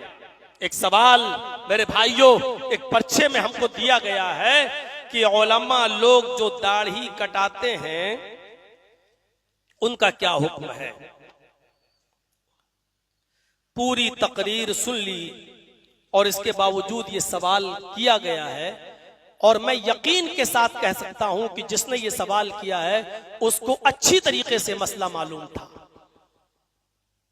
वो ये मसला जानता भी था, और एक नहीं सारे उलमा इस मसले को बता भी चुके हैं। लेकिन फिर भी होता है कुछ लोगों को कुरेदने की आदत, कुछ लोगों को छेड़ने की आदत। अल्लाह रब्बुल आलमीन तुम्हें हिदायत अता फरमाए। अगर तुम्हें मालूम था फिर भी जानबूझ के पूछ रहे हो तो अल्लाह तुम्हें किसी भी आलिम को स्टेज पर नंगा करने से परहेज करने की तौफीक अता फरमाए और इस्लाम की सही जानकारी तुम्हें अता फरमाए। और अगर तुम्हें नहीं मालूम था और जानना चाहते थे और सिर्फ तुम जानना चाहते थे तो ये मसला किसी से तन्हाई में भी पूछ सकते थे। हमसे भी बड़े बड़े आलिम इस सरजमीन पर आए हैं। महराज रब्बानी जैसी शख्सियत, सरफराज फैजी जैसी शख्सियत, गफ्फार डॉक्टर गफ्फार सलफी जैसी शख्सियत, हम तो इन तीनों के बाद चौथे नंबर की हैसियत रखते हैं। और आप ये सवाल उससे पूछ रहे हो जो इल्म में सबसे ज्यादा यतीम, जो इल्म में सबसे ज्यादा गरीब, जो इल्म में सबसे ज्यादा कमजोर, जो इल्म में सबसे ज्यादा बेबस, जो इल्म में सबसे ज्यादा लाचार, जो इल्म में सबसे ज्यादा कमजोर, और आप उससे ये सवाल कर रहे हैं। आपको ये सवाल उससे करना चाहिए था जो इल्म में के पहाड़ थे, जो इल्म के समंदर थे, जो इल्म के सुतून थे, जो इल्म के पहाड़ थे। लेकिन अफसोस है कि आपने ये सवाल उनसे नहीं किया। रात के 3 बजे ये पर्ची हम तक आई है। अल्लाह रब्बुल आलमीन तुम्हें अक्ल सलीम अता फरमाए। दाढ़ी का काटना, दाढ़ी में कैंची लगाना, दाढ़ी को छोटा करना, ये सब अब्स है, हराम है, नाजायज है। अगर कोई करता है तो ये उसका जाती अमल है। मेरे भाइयों दुआ कीजिए कि अल्लाह रब्बुल आलमीन हम सबको किताब और सुन्नत के मुताबिक दाढ़ी रखने की भी तौफीक अता फरमाए, पूरे इस्लाम पर चलने की तौफीक अता फरमाए। और इतना ही दीनदार और दीन के शौकीन हो तो अल्लाह रब्बुल आलमीन हमें ये जलसे भी दीन के मुताबिक करने की तौफीक अता फरमाए। जो रात के 3 बजे तक करना भी सही नहीं है, रात के 2 बजे तक करना भी जायज नहीं है, क्योंकि अब हम सो जाएंगे और फजर से गायब हो जाएंगे। मेरे भाइयों ये 2-2 घंटे की तकरीरें करना भी जायज नहीं है, क्योंकि अल्लाह के रसूल सल्लल्लाहु अलैहि वसल्लम की जिंदगी की सबसे लंबी तकरीर, सबसे लंबा खुतबा हज्जतुल विदा का खुतबा था, जो सिर्फ 15 मिनट से ज्यादा का नहीं था। इस्लाम तकरीरों से नहीं फैला। इस्लाम मेरे भाइयों लंबी चौड़ी तकरीरें और लंबे चौड़े भाषणों से नहीं फैला। इस्लाम फैला है तो आला अखलाक से फैला है। इस्लाम फैला है तो आला किरदार से फैला है। इस्लाम फैला है तो तरबियत से फैला है। अल्लाह रब्बुल आलमीन ये तरबियत हमारे और आपके अंदर भी पैदा फरमाए और हमें और आपको भी उलमा की इज्जत करने की तौफीक अता फरमाए। मेरे भाइयों अगर किसी के अंदर कोई बुराई देखो तो उसको तन्हाई में समझाने की कोशिश करो। अल्लाह रब्बुल आलमीन भरे मजमे में हमें किसी को भी नंगा करने से मेरे भाइयों बचने की तौफीक अता फरमाए और किसी को नंगा करने से हम महफूज रहें और किसी की ऐब पोशी कर ना करें। अल्लाह रब्बुल आलमीन हमको ऐसा बना दे। इन्हीं चंद कलमात के बाद हम आपसे रुखसत होते हैं, ये इस दुआ के बाद कि आप और हम सबको इस दुनिया से जाना है, रुखसत होना है। आपने अपने बच्चों को बहुत पढ़ाया लिखाया, अच्छी तालीम दी, लेकिन ईमानदारी के साथ बताना क्या आपने अपने बच्चों को वो दुआएं भी याद कराई कि आपके इंतकाल के बाद आपका बेटा आपकी कब्र पर खड़ा होकर ये दुआ कर सके कि अल्लाहुम्मा इन्ना हाजा फी जिम्मतिक व हबली जिवारिक। अल्लाह ये मेरा बाप है जो इस कब्र के अंदर दफन है, ये तेरे जिम्मे है, तेरे सुपुर्द हो चुका है। फकीही मिन फितनतिल कब्री व अज़ाबिन नार। अल्लाह मेरे बाप को कब्र के फितने से और अज़ाब कब्र से महफूज फरमा। अल्लाह व अंत अहलुल वफाई वल हक, तू वफा वाला है और हक वाला है। फगफिर लहू वरहमहू इन्नका अंतल गफूरुर रहीम। अल्लाह तू मेरे बाप की मग़फ़िरत फरमा दे। अल्लाह तू उन पर रहम फरमा। अल्लाह तू तो बख्शने वाला है, तू रहम करने वाला है। बहुत ज्यादा बख्श दे। आपने ये दुआ सिखलाई है, ये दुआएं तो सब कर लेते हैं, अल्लाह मेरे बाप की मगफिरत फरमा दे, अल्लाह मेरे बाप को बख्श दे। ये तो वो दुआ है जो आप अपने मुंह से कर रहे हैं, और हमने जो दुआ पढ़ी है वो दुआ है जो जनाब मोहम्मद रसूलुल्लाह ने सिखलाई है। हमारे नबी जब पेशाब और पायखाने करने तक का तरीका बतला रहे हो तो क्या ये दुआ नहीं बताएंगे कि अपने बाप की कब्र पर जाकर क्या दुआ पढ़ो? मस्जिद में जाते हो तो क्या दुआ पढ़ो अपने बाप के लिए? क्या वो नबी ने ये नहीं बताया होगा? मेरे भाइयों, कब्र के पास खड़े होकर ये दुआ पढ़ो, अल्लाहुम्मा हाज़ा अब्दुका वब्नु आमतिका एहताज इला रहमतिक। ऐ अल्लाह, ये तेरा बंदा है, ऐ अल्लाह तेरी कनीज का बेटा है, एहताज इला रहमतिक, तेरी रहमत का मोहताज हो चुका है, तेरी रहमत का मोहताज हो चुका है। व अंता गनियुन अन अज़ाबिही, ऐ अल्लाह तू अजाब देने पर भी कादिर है और अजाब न देने पर भी कादिर है। ऐ अल्लाह तू बेनियाज है इस बात से। अल्लाह इन काना मुहसिनन फज़िद फी इहसानिही, अल्लाह अगर मेरा बाप दुनिया में नेक था तो इसकी नेकियों में इजाफा फरमा। व इन काना मुसीअन फतजावज़ अन सय्यातिही, और अल्लाह दुनिया में खताकार था, गुनाहगार था तो इसके गुनाहों को माफ फरमा दे, इसके गुनाहों को बख्श दे। क्या ये दुआ याद है आपको? क्या अपने बाप की कब्र के पास खड़े होकर ये पढ़ सकते हो? क्या ये दुआ दे सकते हो अपने बाप को? वो बाप जिसने दुनिया में तुम्हारे लिए बिल्डिंग खड़ी कर दी, दुनिया में तुम्हें अच्छा बिजनेसमैन बना दिया, डॉक्टर बना दिया, एक अच्छा समझदार इंसान बना दिया, बीवी शादी करके बीवी और बच्चों वाला बना दिया। क्या आप अपने बाप की मग़फ़िरत के लिए दुआएं भी आप नहीं कर सकते हो? क्या ये दुआ अपने बाप के लिए नहीं कर सकते हो? अल्लाहुम्मा मग़फ़िर लहू वरहमहू वआफ़िही वअफ़ु अन्हु वअन अकरिम नुज़ुलहू ववस्सिअ मुदख़लहू। दुआ के लफ्जों पर गौर करो, तर्जुमे पर गौर करो। अल्लाहुम्मा मग़फ़िर लहू, अल्लाह मग़फ़िरत फरमा दे मेरे बाप की, इन पर रहम फरमा, वरहमहू वआफ़िही, इनको आफियत अता फरमा, वअफ़ु अन्हु, और इनके गुनाहों से दरगुजर फरमा, वअकरिम नुज़ुलहू, इनकी बेहतरीन मेहमान नवाजी फरमा, ववस्सिअ मुदख़लहू, अल्लाह इनकी कब्र को कुशादा कर दे, अल्लाह कब्र को चौड़ा कर दे, अल्लाह कब्र को कुशादा कर दे। वग़सिलहू बिलमाई वस्सल्जी वलबरद, अल्लाह मेरे बाप के गुनाहों को पानी से, बर्फ से और ओलों से धुल दे। वनक़्क़िही मिनल ख़ताया कमा नक़्क़ैत अस-सौबल अब्यज़ मिनद दनस, अल्लाह मेरे माँ बाप की खताओं को ऐसे पाक और साफ कर दे जैसे सफेद कपड़ा धुलने के बाद साफ हो जाता है, सुथरा हो जाता है और मैलो कुचैल बाकी नहीं रहता। वह अब्दिलहू दारन खैरम मिन दारिही, अल्लाह उनको वो घर अता फरमा जो दुनिया में उनके घर से बेहतर हो। वह अहलन खैरम मिन अहलिही, वो अहलो अयाल अता फरमा जो दुनिया के अहलो अयाल से बेहतर हो। वह ज़ौजन खैरम मिन ज़ौजिही, वो बीवी अता फरमा जो दुनिया की बीवी से बेहतर हो। वह अदखिलहुल जन्नह, जन्नत के अंदर इनको दाखिल फरमा। वह आइज़हु मिन अज़ाबिल क़ब्र व अज़ाबिन नार, अल्लाह इनको कब्र के अजाब और जहन्नम के अजाब से बचा ले। क्या इतनी भी दुआ नहीं कर सकते हो अपने माँ बाप के लिए? क्या ये याद नहीं कर सकते हो? इतनी लंबी, इससे तो ज्यादा लंबी लंबी पोयमें हमारे स्कूलों में और कॉलेजों में हमारे बच्चों को याद करा दी जाती है इंग्लिश में। क्या हम अरबी में ये दुआएं भी आप नहीं कर सकते हैं? और अगर ये दुआ भी अपने माँ बाप के लिए न कर सको तो फिर लायक बेटे नहीं रहे हो। नालायक है वो बेटा जो अपने बाप के लिए इतनी दुआएं भी न कर सके और ये दुआएं भी अपने माँ बाप की कब्र पर जाकर या कहीं भी रहकर अपने माँ बाप के लिए ये दुआ भी न कर सके तो अपने माँ बाप के लिए वो और क्या करेगा। अल्लाह ताला हम सबको अपने माँ बाप का सालेह बेटा बना दे और उनके लिए दुआएं मग़फ़िरत करने वाला बना दे। और अल्लाह जो औलाद अपने वालिदैन की दुआएं मग़फ़िरत करे, अल्लाह तो उसको कबूल भी फरमा कर उसके वालिदैन की मग़फ़िरत भी फरमा दे। अल्लाह जब तक तो हमें जिंदा रख, इस्लाम पे जिंदा रखना और जब हमारा खात्मा हो तो ईमान पर हमारा खात्मा फरमाना। वमा अलैना इल्लल बलागुल मुबीन व आखिरु दावाना अनिल हम्दुलिल्लाहि रब्बिल आलमीन। अस्सलामु अलैकुम व रहमतुल्लाहि व बरकातुहू।